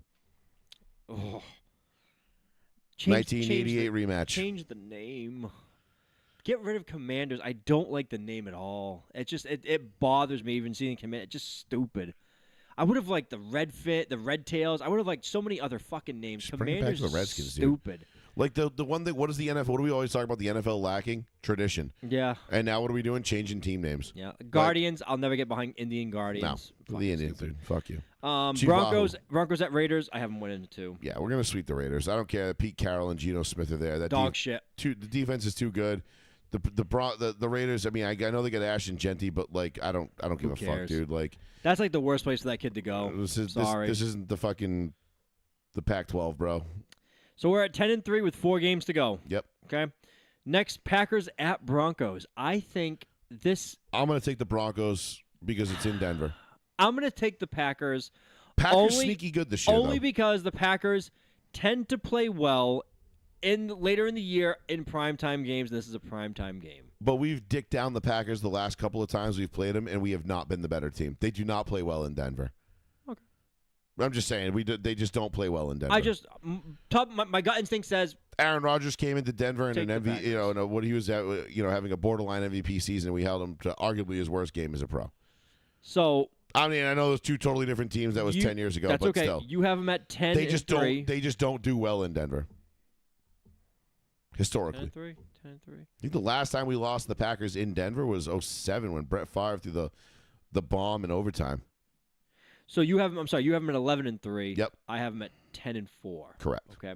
Now you have Jaguars at Broncos. Broncos. Me as well, Broncos. And then you have Broncos at Chiefs. I'm going Chiefs. Christmas night, I'm taking the Broncos because that is going to be Yeah, Christmas night, 8:30 p.m. Because not only is that game going to be instrumental, super impactful for the division, I think that is going to be for the 1 seed overall in the AFC. And Denver was a blocked field goal away from beating Kansas City in Kansas City last year. And to me, the Kansas City Chiefs haven't gotten better this offseason. Again, No, they have not. What do we always say, Sean? If you're not getting better, you're getting worse. The Chiefs have not really done anything that tells me that they're getting marginally better than they were last year. I know they got Mahomes. I know they got Reed. Kelsey's a year older. Kelsey wasn't good last year. The defense is suspect at best. After what we saw Philly do to them, I think Philly laid it down. Denver's offense is going to be much better than it was last year. Mm-hmm. Assuming everybody's healthy, and again, which is based off of everybody being healthy, I think Denver sweeps the Chiefs this year. And I think they clinch. I think that game clinches the 1 or the 2 seed in the AFC, depending what Buffalo does. It's still the Chiefs or the new Patriots. They get calls. I know, but they get calls. They get things that go their way. But I think that evaporated last year. I think they blew their opportunity last year. They made the Super Bowl. Right, but I mean, and they lost it, which is I think that was their opportunity to cash in on that, and they didn't. And I think that I feel like that ship is not left the port, but it's like, hey man, gangways are coming up. It's the Chiefs are they're that fat drunk couple sprinting to the cruise ship, trying to get to it before it leaves port. Yes. Hey, please don't leave. Please don't leave. They're like, we told you to be back here by Meanwhile, 4 p.m. Bo Nix and Sean Payton are like blowing the horn, like, burp, burp, see you later, bitches. It's dragging the ramp off the end of the dock. I just think the Broncos are going to be. I think the Broncos are going to be significantly better than they were last year, and they were 1 play away from sweeping the Chiefs. So we have 1 game left, which is a TBD time and date game. Chargers. Yep, sweep. So I think there's a win too. I'm not a big Chargers Based fan on either. depending on what they're playing for. If the Broncos have nothing to play for and everybody sits, could be a loss. But okay. Here's the thing: at worst, I have the Broncos going 13-4. No, you had them 14-3. Well, assuming they win against the Chargers week 18. If at worst they don't play that game, they rest everybody like Kansas City did last year. I have them just 12-5. Still excellent record, 12-5. Yes. So I think 12-5 is the floor. I think 14-3 is the ceiling. That's a great ceiling to have. Well, if you get to 14 wins in the NFL, you are a Super Bowl caliber team. Right? We almost never, when we do our pick show on the Tuesday after Labor Day, we do that pick show. We're really going to hammer home. We're going to know what we have. We're going to know what everybody's dealing with. We're going to know what cards we have. Very rarely will I pick a team to exceed 12 wins in a season. Because 12-4, and I know there's the extra game, but 12-4 was always the gold standard. If you're picking a team to be better than 12-4, what you are saying is that team is an elite team. I mean elite. Not good, elite. Mm-hmm. Good is 10-6, 11-5. Based off the old metrics. Sorry. Correct. It's just those numbers are hard to die in my head. 12 wins was a good team, was like a great team. An elite team was 13 wins or more. And you could say like 13's flirting with elite, but not quite elite because for example, the 2005 Denver Broncos, 13-3. Mm-hmm. I don't think they were an elite team. They were opportunistic. They made some plays. They had some things go their way. I believe the Seahawks that year in 2005 also 13-3. Like we can look back and find some 13-3 teams that were like, they weren't elite. Right. They were good, but they weren't elite. They Right. had holes, but the schedule worked out. Things fell their way, and they were able to mask it. But everybody gets exposed in January, one way or another. I think Denver is going to have very little weakness on both sides of the ball. Again, barring injury. Mm-hmm. And they are going to be flirting with that elite category. Damn. P.S. The Pacers game went final. Pacers win 130 to 121. Knicks got their work cut out for them. That's tough. That no team has ever come back 3-1. And yes, they have. Eastern Conference Finals? Oh, Eastern Conference, maybe you're right. I was like, it just says Say Western, definitely. Because what's his name? The Warriors were down to James Harden and was it the Rockets? Yes. Yeah. And then that was the year they were up 3-1 and lost, and then LeBron was down 3-0 and came back and won and did the return the favor, and then Golden State went out and got Kevin Durant because they were so pissed off. Here is the only time. I shouldn't say the only time. 3-1 Eastern Conference Finals blown. The last time it happened was 2003. It says for the East. 03 was Pistons beat who? No. Yes. 03, the Pistons did not go to the finals in 03. Oh, I'm sorry. Eastern Conference first round. It was against Indiana. It was 1981 Eastern Conference Finals. That's the only time. Okay. And that was Celtics beating who? Philly? Yep. Nailed it. Because the Pistons came back against Indiana in 04. But I don't remember because that was when Rashid guaranteed victory after they went down 3-1 or something like that. See, this counts as Eastern. That was Reggie Miller's Pacers, and the Pistons ended up doing it, and they ended up winning the title. See, this counts as Eastern Conference Finals as well because that was the only time in history it happened. Celtics defeat 76ers is Eastern Conference Finals down 3-1. I don't count this as it doesn't. This is like fucked up NBA history. 1978 Eastern Conference Finals. The Bullets beat the Spurs. It's like, come on. No, I don't even classify the Spurs as an Eastern Conference team. No kidding. That was that's before reclassification and everything. Merger. It's well, 79 is when everything started. Right. So I don't fucking. 79 was the merger. 79 was when the 3-point line was introduced. Like anything before 1979, the NBA basically doesn't exist. So yes. So it's only happened in the Eastern playoffs twice. Once was the conference finals. The other one was the first round of the playoffs. So it almost rarely, if ever, happens. Oh, so the Pistons Pacers was the first round. Yeah, first round. Wait, that wasn't back. Are you sure? Because I thought that was back when that was a 5-game set. Nope, it says 3-1. Oh my God, why does this fucking keep crashing? How many teams have come back from a 3-1 deficit in NBA playoff history? This is on SI.com. I don't trust it. I mean, last time you guys did this to me, you told me that the Pistons didn't go to the finals 2 years in a row. So. Which was their own fucking website still, which is hilarious. I'm just saying. I was like, I'm pulling it from the Detroit Pistons' own page, and Joey's like, they're wrong. I was like, email the guy. What do you want me to do? I read his page. Why does this keep fucking? God damn it, dude. What, the we crash? No, my browser crashed. Oh. No, we're good. We're still good, but it's just whatever. It doesn't matter. Hold on. See if I can pull it up on my. I keep forgetting. I don't know why Chrome keeps crashing, which for some reason this computer gets really mad at me when I don't reboot it. Chrome just had a huge update. Well, it's probably like I have 256 gigs of memory of RAM in this thing, and Chrome is probably using up 255 of them. So. Chrome's like, you think about closing some of these tabs, motherfucker? You're at 156 open. I think I'm actually down to like 20-something. Wow, that's a lot. Still. Apparently, per the status. What was I looking up? The 3-1 history comebacks. Seasons was the 03-04 Pistons. Oh, come on. Don't you fuck up too. 03-04 NBA. That had to have been the first round because I remember that series, but I thought that was a fucking.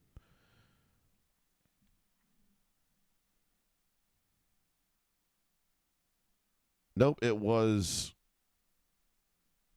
Let's see, series stats. Well, let's see. Game 1 went to Indiana. Game 2. Game 4. Game 5. No, Pacers won that one comfortably. Was it? So maybe it was 0-3. Before the Pistons became the Pistons? Mm-hmm. Let me see. I'm just curious now because I remember there was a lot of shit talking.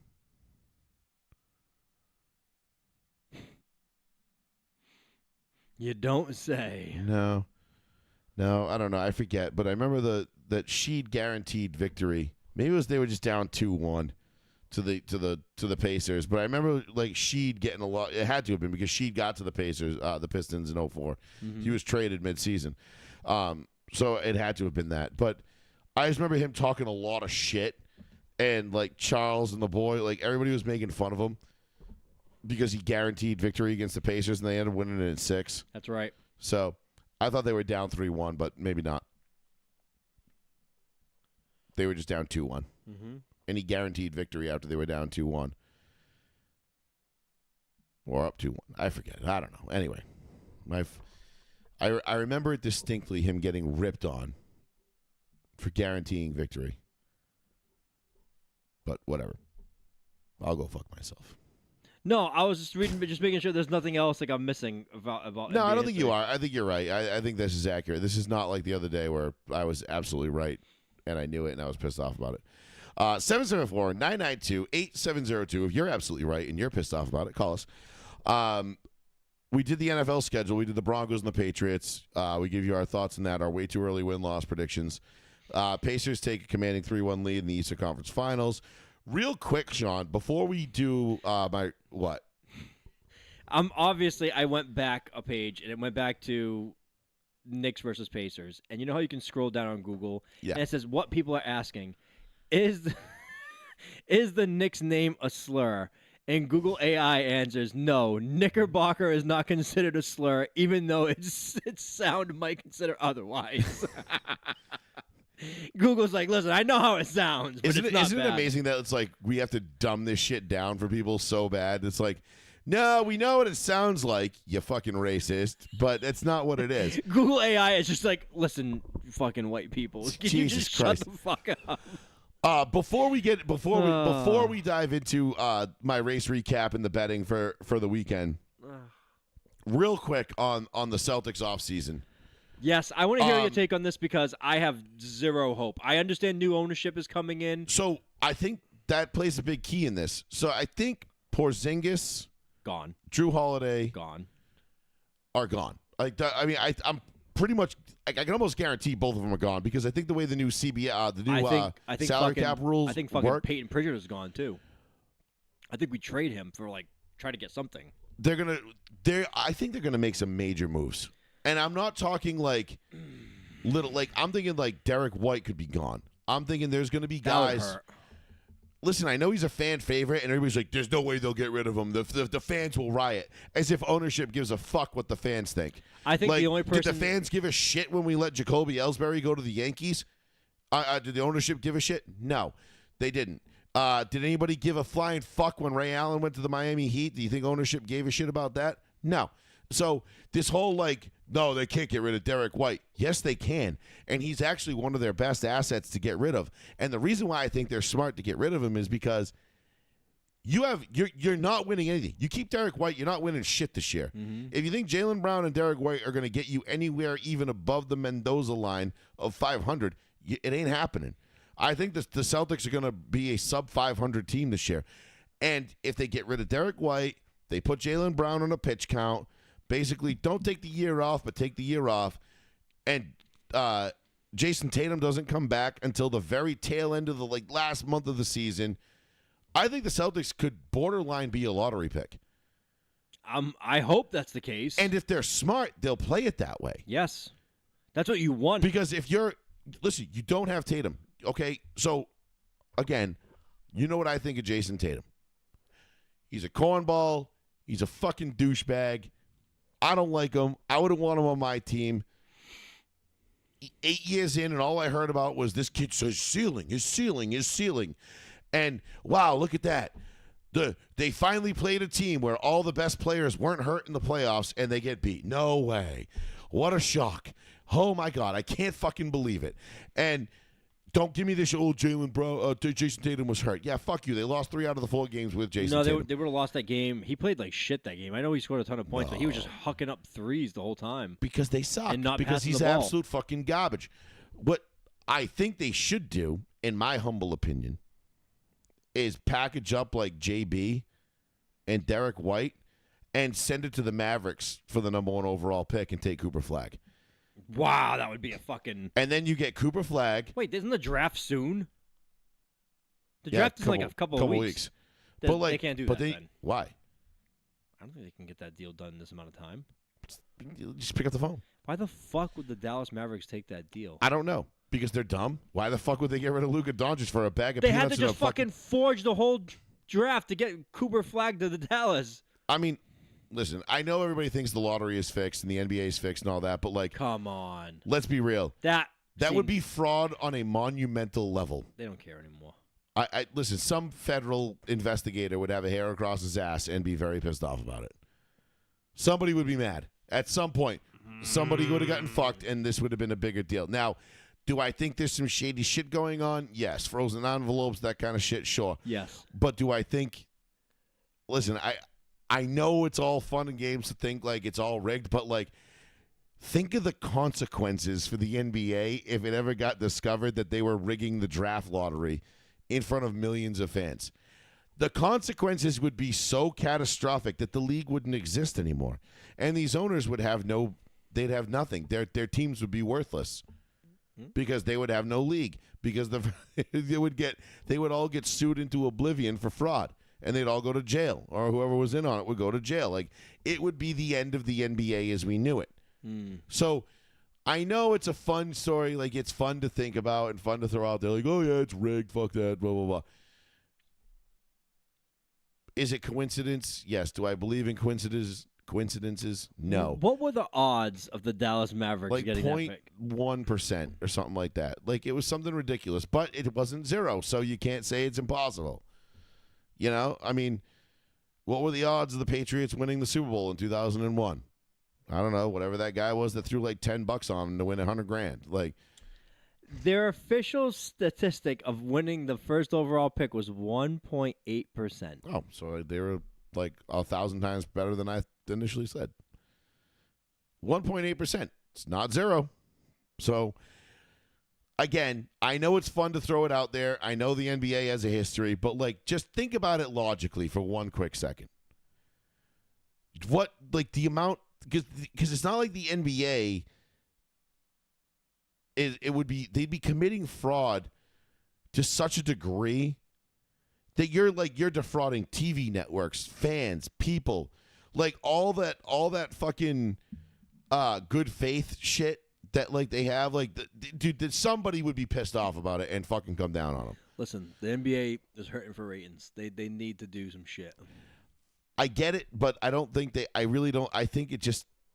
I listen. I know. I'm not putting it past them, but let's just. Occam's razor. What do you think's more likely? The Mavs got 1.8% lucky, or the NBA decided to fucking pull the wool over an entire country's eyes and defraud millions upon millions of people to the tune of billions and billions of dollars? I'm leaning B. Risk their entire existence. I'm leaning B. Okay. I mean, again, I'm not putting it past them. If it's the work of a few people, they're like, we're going to do this. It doesn't leave these 3 people. But you know how that goes. It never. I know. I 100% agree. But next thing you know, they're in a rowboat going fishing in the middle of the lake, and the song's playing, and the bat comes out. All of a sudden, I'm gonna cast this pole. Whack! All of a sudden, they're sitting in court, and they're like, they get Fredoed. No, they're like, Karen Reed definitely hit the fucking Luka Doncic with the SUV, and everyone's just like, what the fuck are we talking about? They're like, do you know? Listen, we know who Karen Reed actually killed. I'm like, wait, what? And they're like, she actually made the GM make this trade. She called him after hitting John O'Keefe and was like, you better fucking make this trade. You guys want to know who Ime Udoka was really fucking? Whoa. It was Karen Reed. See, if the Commonwealth was smart, they would just pivot so wildly to that or something like that. Like she was actually on her way to have sex with Ime, and everyone would be like, Ime was gonna fuck her in her colostomy bag hole.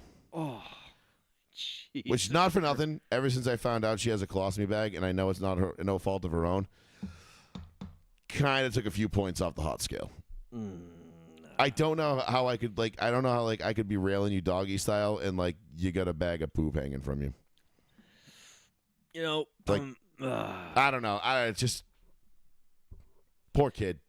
I feel bad for her, but she's not that much older than us. I know. It's just scary. You know, like Robert Frank has a poop bag. That shit sucks, dude. That's like a terrible fucking thing.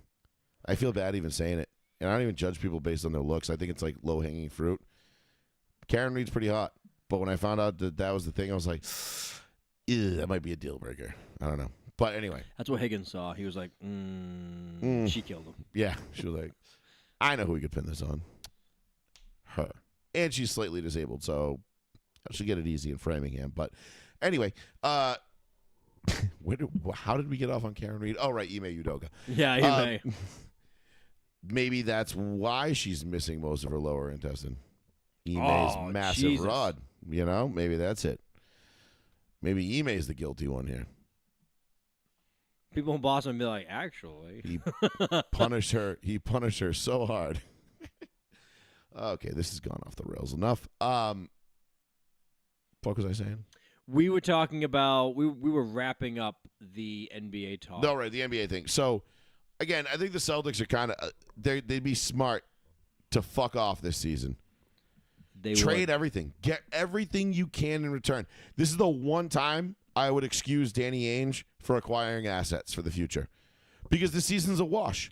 Well, he's Jason, not there anymore. arguably your best player is not going to be here for at least the entire half of the year. season. No, the entire year. They're saying it's full 12 months. They said if he's back, it would be next playoffs, and at that point, why would you even have him come back? He's not going to be in the playoffs. They're not going to be in the playoffs, so it won't matter. So why? You're right. Why would you have him come back? Okay, so start planning. Unless he wants to do all that human growth hormone. Start planning for the 26-27 season. Yeah, you'd be smart to do it. I don't know. I know it sucks to have to before the season even starts, be like, well, we're fucked because that's a wasted year and that blows. As a sports fan, it blows. But also, kind of have to do it at this point. Yes. Because you're going to get gutted. You're losing key players because of the salary cap. Yep. You're not going to be able to retain guys. I mean, is Al Horford even going to be there? Is he going to retire? I think Al Horford retires now. He's got to at this point, right? Why is he going to come back for a Jason Tatumless year where he has nothing to? There's no chance of him winning. Yeah. You know, JB's going to be the guy. By himself. By himself, and that's all fine and well. I like JB, but let JB do his thing for a year. Get some, maybe you can learn to dribble left. I was going to say, can he dribble? Get to the playoffs, and he's like, nah, I can't do this he's like, shit. nah, fuck that shit. But, at that point, I think you just roll with it. And just kind of embrace the suck for a year and then reset and see where you end up. Because I think I feel like if you could, not that Dallas would do it, but if you could trade the number 1 overall pick, right, and say you could get Cooper Flagg. All right, now you're getting the number 1 player in the country who's a New England kid to begin with. He's going to play in Boston. Yeah, right? He's a maniac. He's going to play in Boston. The storyline fits perfectly. How the fuck is he that great in basketball for Maine? And you give him a whole year with him and JB to kind of develop some chemistry, and then Jason Tatum comes back, and then Jason Tatum can play what I've been saying is his ideal role as an NBA player, which is a super strong number 2 option. They are never, ever going to trade that first overall pick. I know they're not. I don't believe they would. It doesn't make any sense. Even if they can get Giannis, they're not trading that number 1 overall pick. I wouldn't trade the number 1 overall pick for Giannis either. I'm just saying hypothetically, of guys that we know are going to be available. Yeah. I think Giannis ends up in L.A. Which is going to be hilarious because we're going to end up with a new champion. Somebody who's never won before is going to win this NBA Finals. Mm-hmm. And a week and a half later, the Lakers are going to trade for Giannis, and we're never going to talk about him again. They're going to be like, SGA wins his first title, and oh my God, this is so great. And oh my God, the Lakers traded for Giannis. And everyone's going to be like, so anyway, could the Lakers win 74 games next year? And it'll be like, everybody will be like, Cool. SGA and OKC, you guys just won your first ever championship. How's it feel to know you're playing for second next year? Like, what would I lost my that train trade of thought look right like? there. Yeah, exactly. Like, what would they even be able to get? Well, you're definitely talking a boatload of picks, Rui, and probably Austin Reeves. What about LeBron? LeBron coming back? LeBron, I think is almost definitely coming back. Really? Yeah. I mean, I thought he was a maybe this offseason already. he's doing the Brett Favre thing. I got you. He's going to do the Brett Favre thing. I don't know, because he's got to keep himself in the spotlight. He's LeBron. He can't just, wander off into the distance and be like, well, I don't know. I did love Steph Curry. Steph Curry was just like, yeah, I'm coming back. Chef Curry. I love Steph, man. I hate people that hate on Steph. I love him. I think he's so much fun to watch. Again, we talk about players who are great. Mm-hmm. Players who revolutionize the game are never not fun to watch. Steph revolutionized the game. Yeah. Steph is the greatest three-point shooter of all time. Oh, it's not even close. Now, he's so far ahead of the next person. It's insane. I would still argue that I would rather have Larry Bird take the last shot of a game from anywhere on the court over Steph Curry. But Steph has put himself in that conversation. How do you feel which is about not easy. the Larry Bird and Magic Johnson news? What's that? Oh, you didn't know. So effective immediately today, the Eastern Conference Final MVP and the Western Conference Final MVP will effectively be known as the Larry Brown Eastern Conference Finals MVP and the Magic Johnson Western Conference Finals Larry MVP. Bird. What did I say? Larry Brown. I mean, listen, Larry Brown. I got much love for the Pistons head coach from 2004. Larry Brown was like, great. Whoops. He was a genius. Yeah, Larry Bird. He was a genius. He brought 5 guys who aren't even on the top 75 list Yeah. together to beat arguably one of the greatest Laker teams ever assembled. But So you haven't seen the video. Whatever. It's a conference call between Larry Bird and Magic Johnson and Yeah. like the NBA front office. But I want you to hear Larry Bird be Larry Bird at the end of this, because you'll appreciate what he says at the end of it while Magic Johnson's on the phone. Because I'll make sure you can just hear the audio. no, so you're sending it to me, or are you gonna play it? No, to I'll me? play it over the thing because it'll just take so fucking long to download it and send it. Smart. The MVPs of the Eastern and Western Conference Finals. It's not that long. In the East, it'll be called the Larry Bird Trophy, and in the West, we will get the Magic Johnson Trophy. Wow! So we wanted to let you all know that, and it's something that I hope you'll find special. But from this day forward, those conference finals MVPs will be known as the Larry Bird Trophy and the Magic Johnson Trophy. Well, thanks, Mark. I just wish I could win one of them Magic Johnson trophies. That'd be a highlight of my career.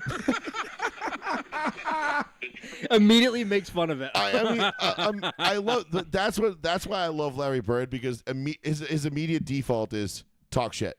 Yeah. That's why he's the GOAT, dude. I That's wish- why I'll say it for the 10,000th time. You can have your Michael Jordans, you can have your Kobe's, your LeBrons, your Magics.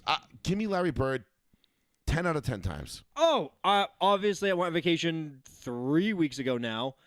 I went to a restaurant and the guy was like, blah, blah, blah. Like, you guys come here often? They're like, no, we're here from Massachusetts, blah, blah, blah. We're on vacation. And the guy was like, oh, Larry Bird's a regular here. I'm like, shut the fuck up. Son and of a bitch. And they're like, he lives in Naples full time. They're like, he lives like right down the road. And I was like, what the fuck? Crazy. I didn't know he lived there, and then he's like a regular. I could have accidentally ran into Larry Bird. I mean, That would have been awesome. see, I don't even know what I would ask. I'd ask Larry Bird, like, What? I would ask him, like, because My son would ask, what kind of bird are you? what kind of bird are you? Are you like a big Like bird? like a seagull? Or like you like a pelican bird? Like, are you a goose bird? I don't know. Someone's definitely asked him that fucking What? question. It's like one of those questions they ask you, like, who would you want to play? Like, if you could like build like a foursome to play golf with for a day, Yeah. like, who would you want to play with? And like number one, Only athletes? like like favorite athletes wise, like Okay. obviously like Michael Jordan's number 1, John Daly number 2, and then number 3 would be like tight between.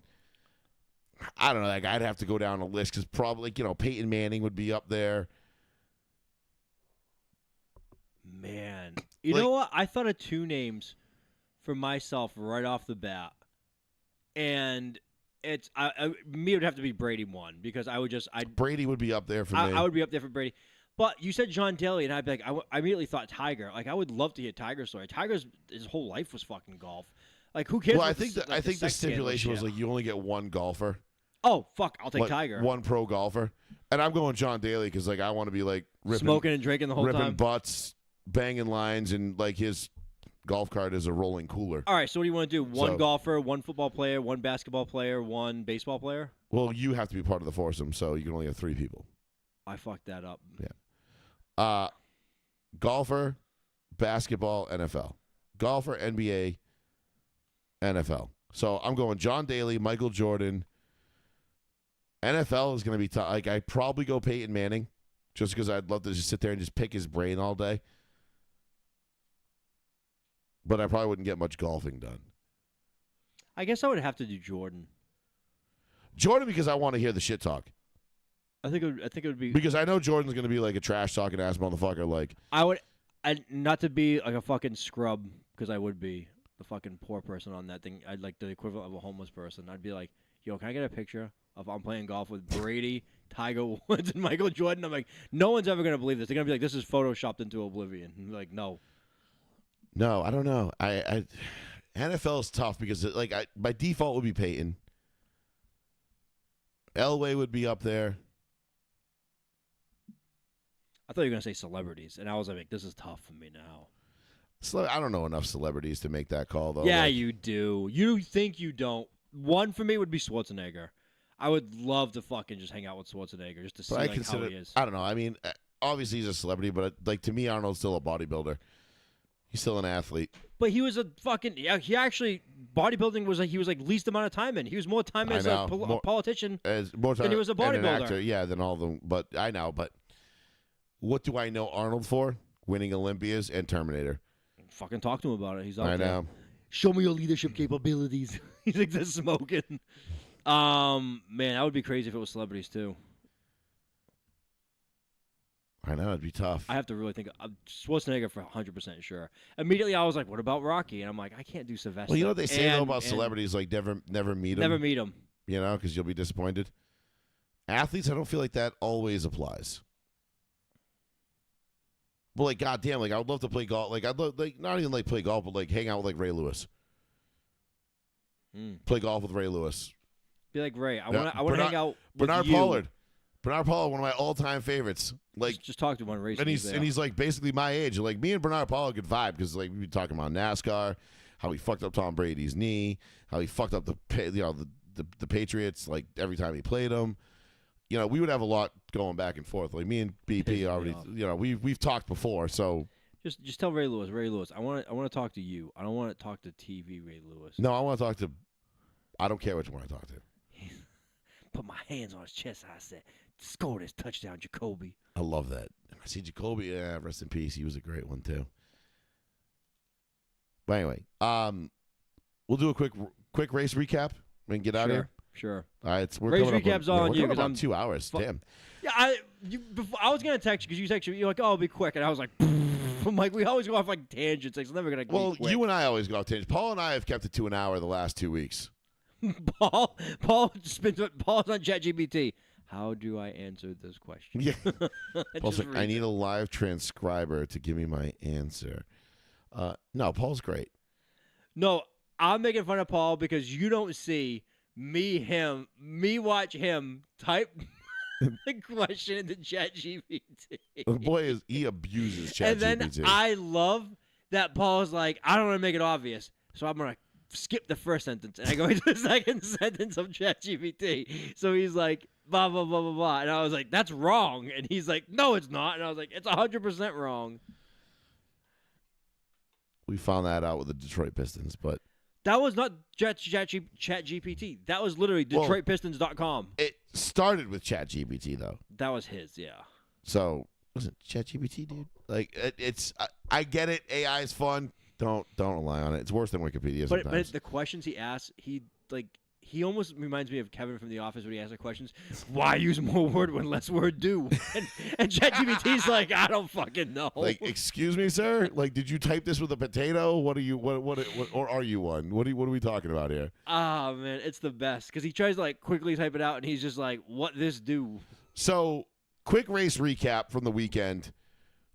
Indy 500 did damn near double the amount of viewership it did from last year. Almost 9 million views, up from 5 million last year. Jesus.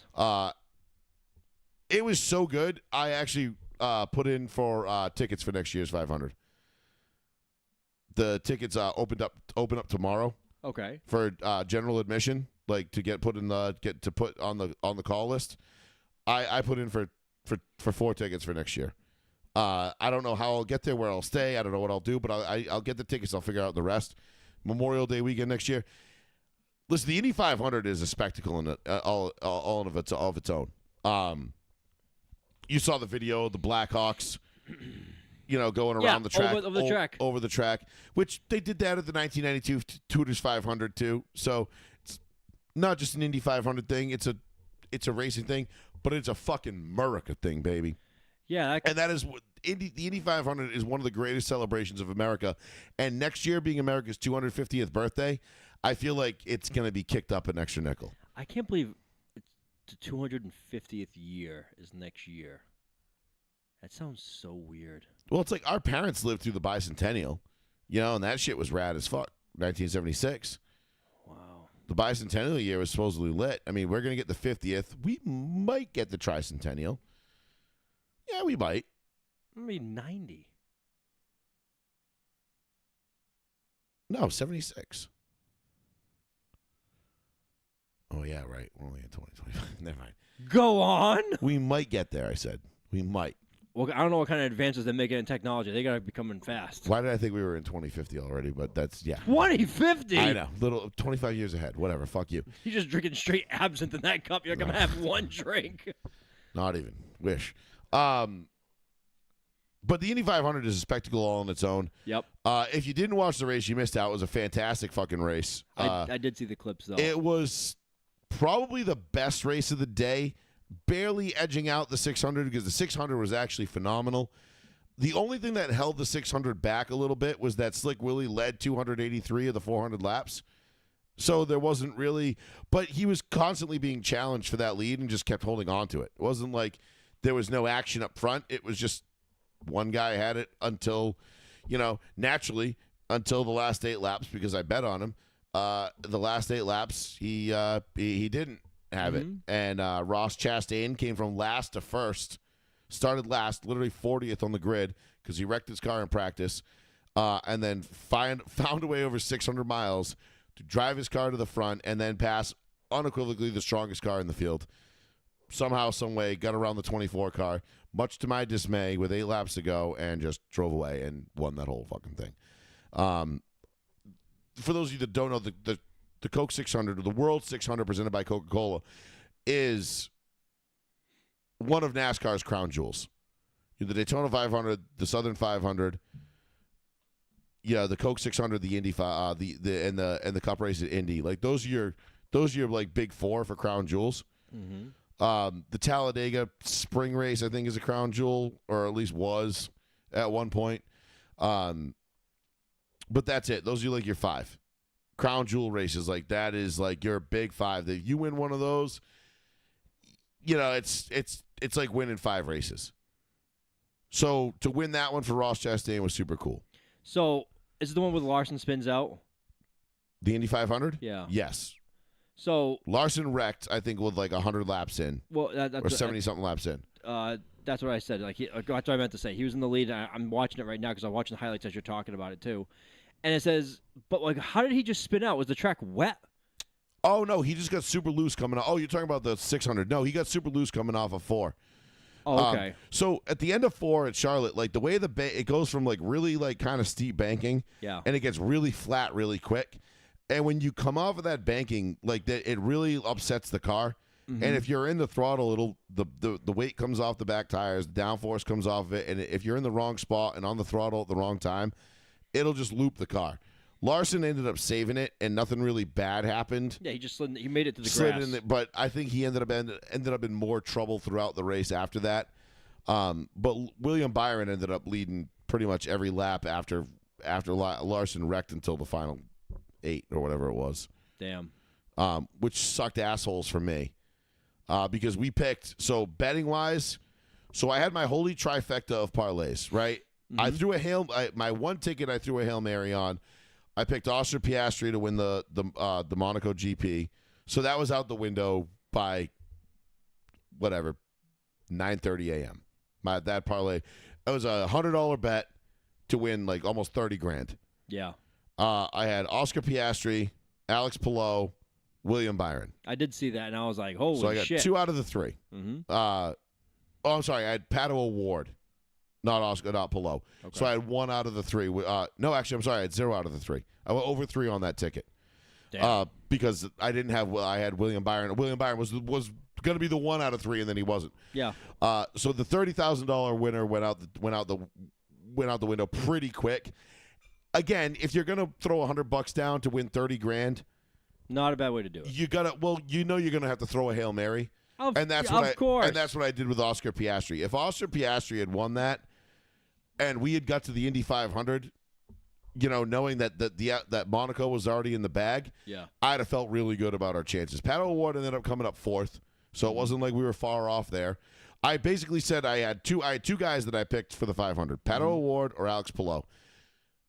Alex Palou ended up being the one to win it. I said one of these two is winning it. Right. So I played a couple different parlays that had each of them winning it.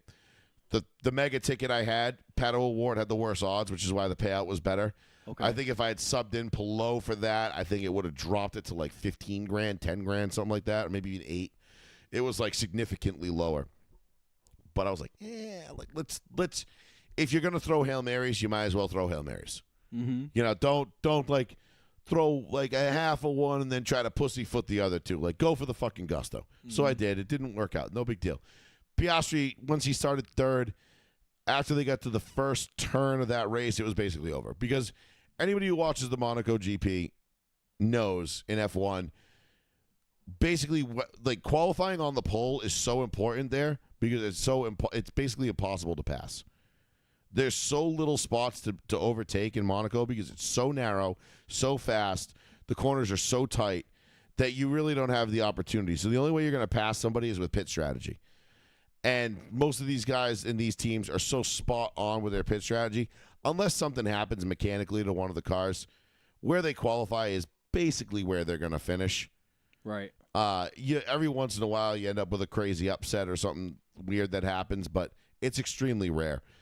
Hopefully next year the new car, it's a shorter wheelbase, a more narrow car, smaller car all around. Hopefully that'll bring some more competitiveness to Monaco. Maybe. I hope. Because for all the hype the race gets, with all the rich people and the yachts and everything else, the racing on the track is probably the worst Formula One race of the season. Yeah? It's not even close. Like, dude, when I say there's no passing, I mean, where you qualify is where you finish, unless you fuck something up. Or somebody in front of you fuck something up. Like, it's just not a great race. It's not a great product, race-wise, but it's the prestige of it. And, of course, you always have the element of, what are you watching?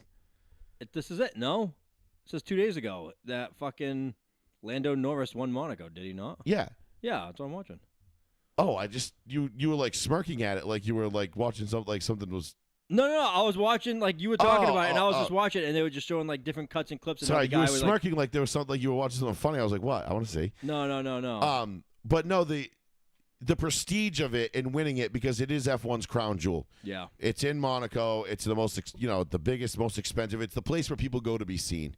It's where all the, like Zinedine Zidane was there. Like they show him. Like who's that? The soccer player. They headbutted that guy back in the day. Oh yeah. I don't ask what country he's from or why he's important, but he was there, and it was cool. So Lando qualified on the pole. I mean, by like a couple hundredths of a second, beating out Charles Leclerc, who is from Monaco, and is the crowd favorite. So that was devastating. And even Charles Leclerc before the race even starts, they're doing like the parade lap, like on the buses where they're waving to the crowd before they even get in the cars. Yep. And he's doing an interview. He's like, yeah, it's a real bummer we qualified second. You know, he goes, if I was a betting man, he goes, I wouldn't bet on me to win this race, but you never know, anything can happen. I'm like, this man's starting second place in an F1 race, and he's like, don't bet on me. And that tells you all you need to know about the current state of F1. Okay. So, at least at Monaco, something needs to happen to change it, because it's just, there's no way in hell a crown jewel race with that much hype and that much shit going on around it should be that I don't want it to come down to like qualifying, right? Because qualifying is really the race. It's one lap, run a hot lap. Whoever runs the fastest lap wins the race, essentially, as long as your car stays in one piece. Right. That's it. And so that kind of sucks. Indy 500, complete opposite. Great fucking race. Came down to fuel strategy at the end, because you have to pit, I think, a minimum of like 7 times in order to make it on fuel. Mm-hmm. At the 500 miles at the 2.5 mile oval.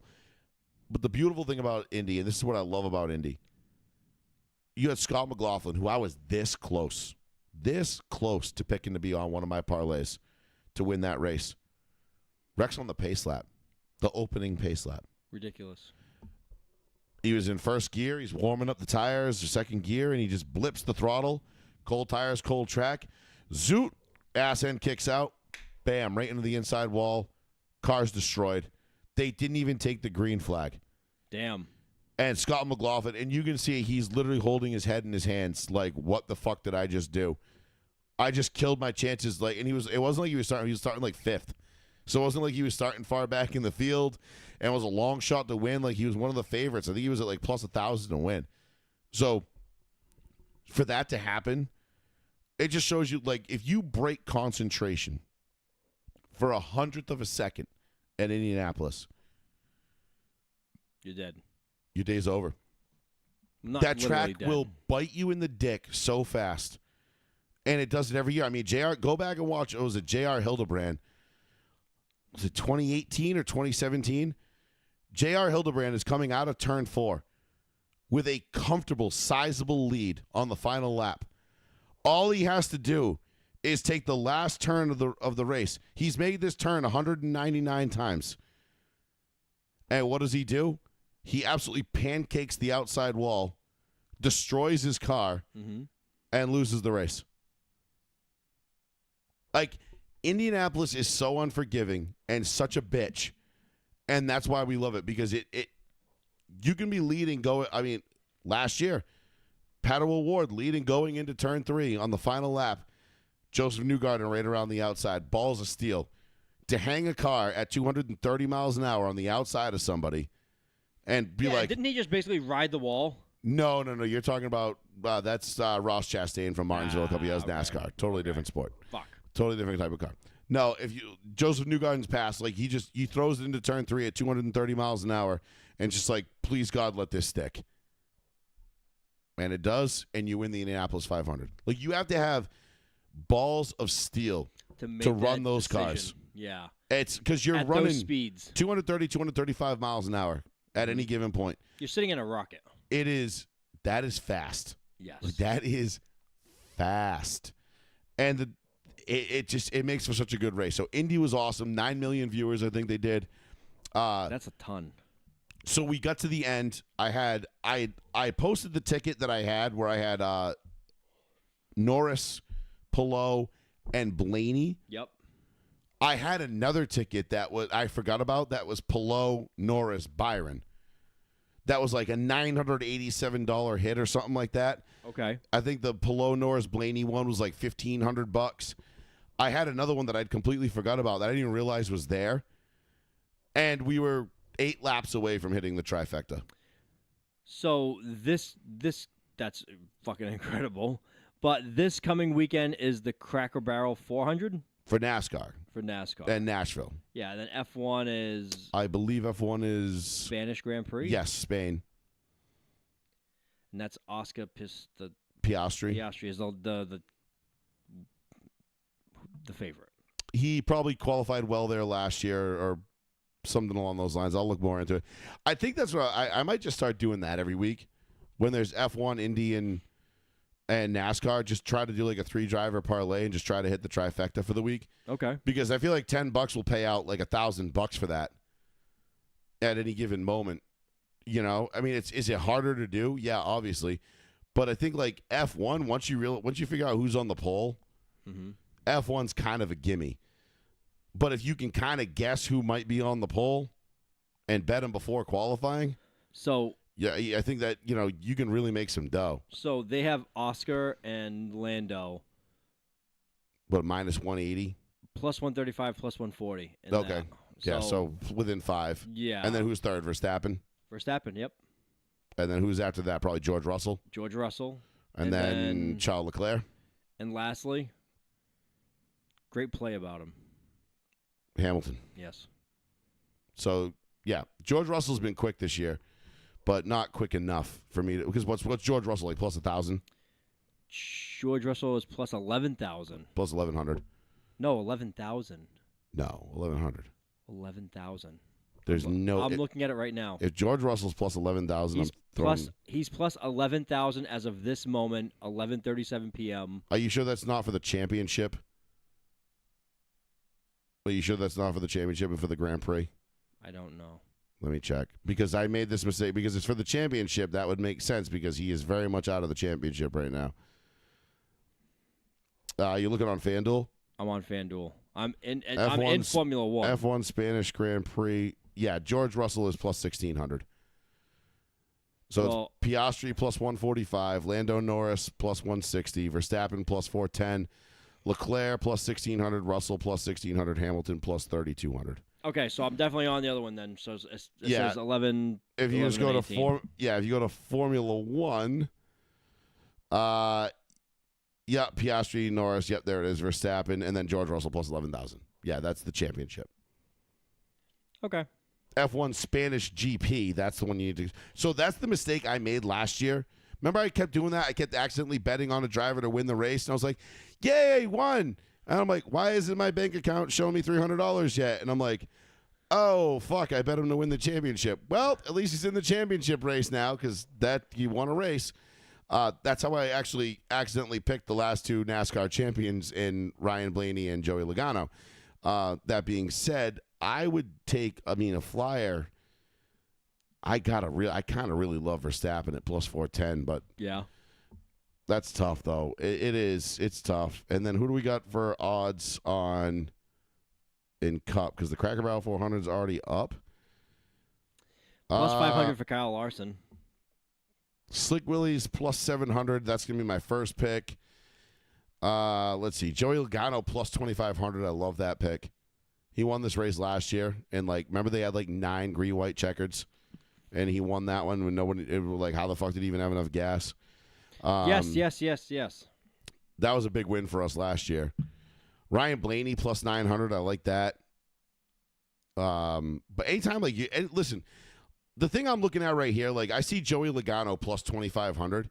Anytime you're getting a driver of Joey Logano, a 3-time champion, an elite driver in the sport, anytime they're giving you plus 2,500, I have to take it. So is that to win or is that to win outright? Can you do the bet in top 5 thing? Yeah. So let's see. Top 5 would put him at. No, the odds for that are not up yet. Well, that won't come up until after I believe qualifying is done. Top 3, top 5 won't come up till after qualifying. But it's Joey Logano, dude. He has a chance to win every week on any track. Penske Fords are fast everywhere. Short tracks, intermediates, super speedways, it doesn't matter. A Penske Ford is going to be in the mix. Whether it's Cindric, Logano, or Blaney, take your pick. Is this Logano's specific type of track? No. But did he win this race last year? Yes.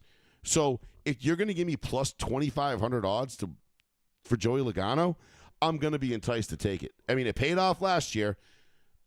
I'll be damned if it pays off twice in a row. But then again, I didn't think Christopher Bell was winning 3 races to fucking, to start the season either. 3 out of the first 4. So shit happens. It's tough because you get a guy like that. Same thing with Verstappen in Spain. Verstappen at plus 410. Dog, you throw $20 on that for an $80 win. That's pretty good odds, man. Like, there's a really decent chance for Like, I know Red Bull, they have not been where they're usually at this year. Okay. Speed wise, like everybody jokes like Verstappen's been driving a tractor, but he's the best driver in the world, arguably. So if you give him a chance, you give him an inch, he's gonna take it. Like, he's better than Norris and Piastri. He's just not driving as good of equipment right now. Right. So you're going to give me plus 410 on Verstappen. I got to take that. Like, I'll take that over plus 135 or plus 140 for the two McLarens all day. You know, that's why, like, when you said, like, George Russell was plus 11,000, I was like, I will take that right now. Plus, I'm like, holy shit, plus 11,000. Like, that's a no-brainer, but that was for the championship. Well, but even plus 1,600. Like, and so what that tells me is that George Russell's odds to podium are probably going to be around, like, plus 500, plus 600. Damn. Which I don't mind those odds either. I mean, I don't love his history at Spain. I don't think he's had a great track record there. No Right. pun intended. You know what I mean? Like, if it was Silverstone, yeah, send it. That's his home track. Him and Lewis are always gonna run well there. But it's tough because you see a driver with that good of odds. It's like when the Patriots were getting like plus points. You know what I mean? Favored every. Yeah, if the Patriots were favored in the Tom Brady era, it was like a no-brainer. Like, how many times did the Patriots cover over the Brady era? Oh my god! Like 90% of the time, it was easy money, right? Gamblers knew that. Vegas knew that. I know the exact number. It was in something insane. But you got to take those numbers, and I don't know. That's the shit that I'm getting tough to hear. Like, it's getting tough for me to like. For his career, he was 215 and 158 against the spread. Dude, that's insane. That's 56.6% betting. Bro, that's better than a coin toss. He was. Wow, he beat the underdog percentage 56% of the time. I mean, that's insane. But that's what I'm saying. Like, if you have somebody that's that good, and they all of a sudden Vegas gives you those odds, I don't know. You kind of got to jump at it because, like we said with we talked about earlier with the Patriots over under wins.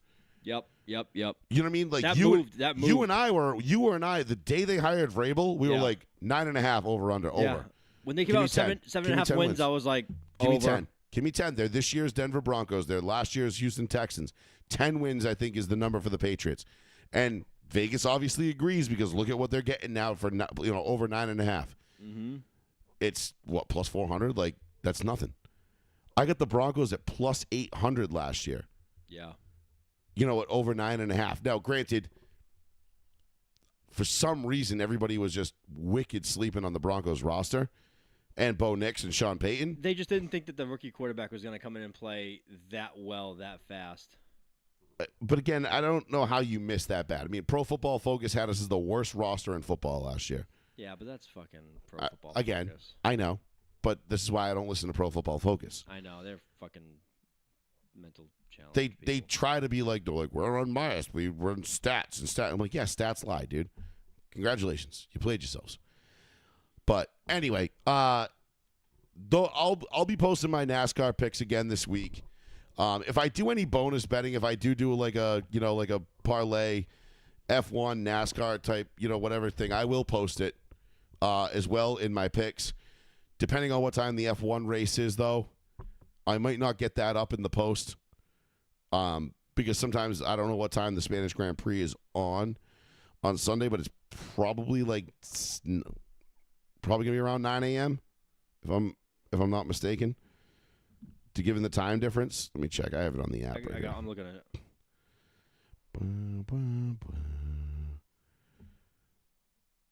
Let's see, racing 9 a.m. Yep, 9 a.m. So, and then we come to Canada after a 2-week break. Ugh, that sucks. I hate those. And then another week break, and then it's back to Austria. And then 4th of July weekend, we're in Great Britain. How convenient. Unbelievable. And yep.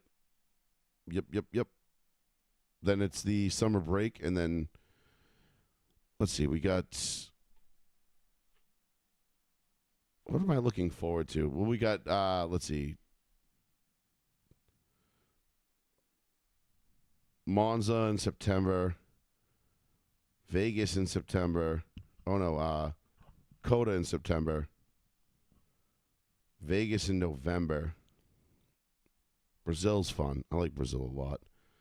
But anyhow, I'll post those. But, yeah, sometimes I don't get my NASCAR picks in before the F1 race green flags, so I can't.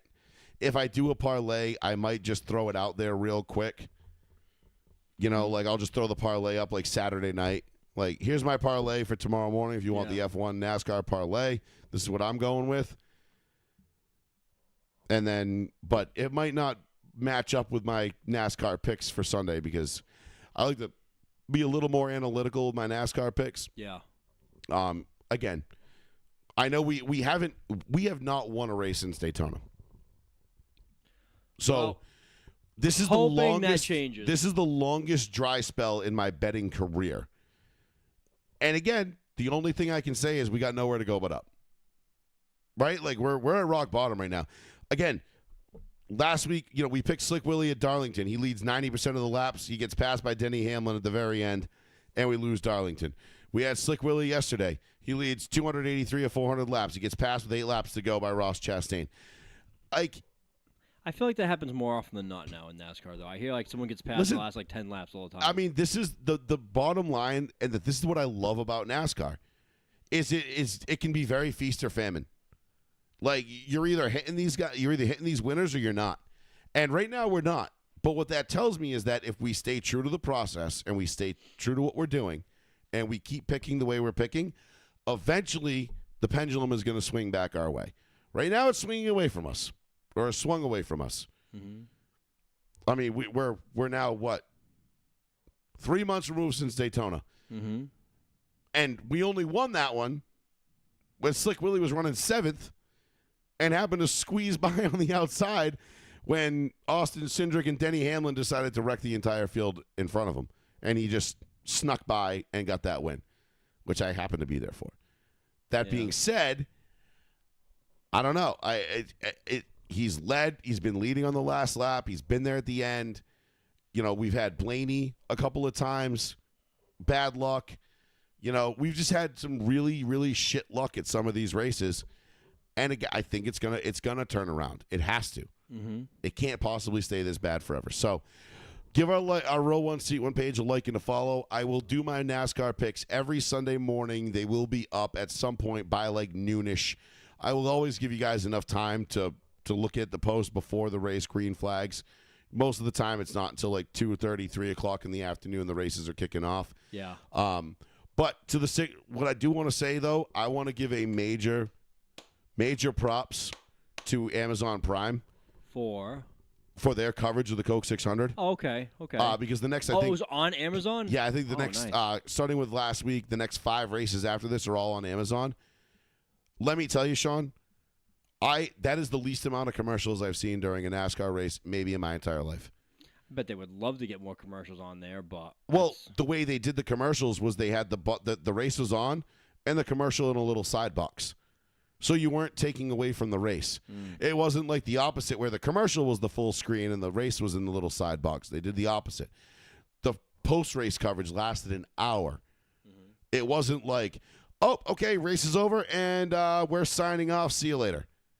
It was like, no, we're going to stick around and talk about this. It was nice. It was like somebody actually gave a fuck about racing. That was covering the race. So as of right now, I am extremely high on Amazon Prime in terms of how they're covering the race going forward. I mean, Dale Jr. in the booth, I thought did a great job. I think Steve Letarte, I think it was a really well put together production. I mean, I haven't hated Amazon when they do the NFL either. It's not like it's not perfect. I'm usually working when Amazon covers the NFL games, so I don't get to see them. But yeah, I'm not. Listen, I'm not. I got nothing but good things to say about Amazon so far. Now, I am looking forward to Lee Diffie and NBC coming back for the second half of the season. But right now, I think with Nashville, Michigan, I forget where they're at then. Then you got Atlanta at the end of in June. This is a fucking awesome stretch for the NASCAR season. So very entertaining tracks, very entertaining races. Every race this year has been fucking good. There have been really no duds. sans maybe Bristol, I think, sucked a little bit. It was a little bit of a letdown, but other than the NFL, NASCAR right now is the best sporting product on the field. Probably television ratings wise too. In terms of entertainment. So take it or leave it, but I highly encourage you tune in. Amazon Prime, Nashville on Sunday should be fun. Fast, flat, but it's big and it produces a lot. I've been racing it on the sim a couple times. It's an interesting track to say the least. So anyhow, give our Row 1 Seat 1 page a like and a share, especially if you want to stay tuned to our Amazon bet, our Amazon bets, our NASCAR bets, which will be on Amazon again on Sunday, and for the next 4 weeks after that. And then give our YouTube and our Twitch a like and a follow as well. Other than that, I think we covered everything, bro. I think we covered everything for this week, this episode. We did. Can't really think of anything else. No, we'll be back. We'll be back next week. We should be back. Yes. It's a little touch and go this time of year, but we'll be back next week. Definitely to discuss NBA playoffs. Will the New Bedford dump be on fire again? I mean, and 4,000 rats. I just say all the rats are just It's like I can't believe how many people have just figured out that rats live in a dump. What? Why am I seeing so many videos about that? They're like, are people aware of how Shaw Avenue is overrun with rats? It's like, yeah. Do you think they're gonna stay in there? Like, well, the house is on fire. Gotta go down with the ship. Guess I'll just die. They're all the dog memes saying this is fine. They're just literally burning around this is them. fine. I don't know. It's like the rats on the Titanic. They were like, just follow the rats. And you're like, yeah, that's what they do. They escape and survive. Yeah. I mean, not those rats, but, They tried. They jumped into the water, and they immediately froze to icicles. Yeah, and they were like, ooh, we're fish food now. Cool. But we'll be back next week. We always promise, I can't promise we won't get political. But, sometimes we get political, and somebody was asking me the other day because they thought they were somebody actually suggested that we change the intro to the show because it utilized the Kanye West beat. And I was like, well, why do you want to? And they're like, well, Kanye, have you heard his new song? And I was like, no, I haven't. And they clued me into it, and I listened to it. And I think this should be the beat for our new intro. Hey, it's kind of a dope beat. I'm not gonna lie. So we'll see what happens. See if I decide to change up the intro or not. But we'll go from there. Anyway, for Plizzy, who could not be here tonight, Mr. Betancourt, I'm Joey Fats. This has been another episode of Row 1 Seat 1, Joey Fats Radio, live on the one, the only, the New Bedford Guy. Thank you all for joining us. Again, salute to our troops. Thank you to all of our veterans who have served and continue to serve our great country. We appreciate the shit out of you. I'd say Happy Memorial Day weekend, but that doesn't sound right, but I'll say it anyway. Happy Memorial Day weekend. Hope everybody had a good one. On to June. Enjoy your weekend. Peace out, guys. We'll talk to you next Tuesday. See you next Peace. Tuesday.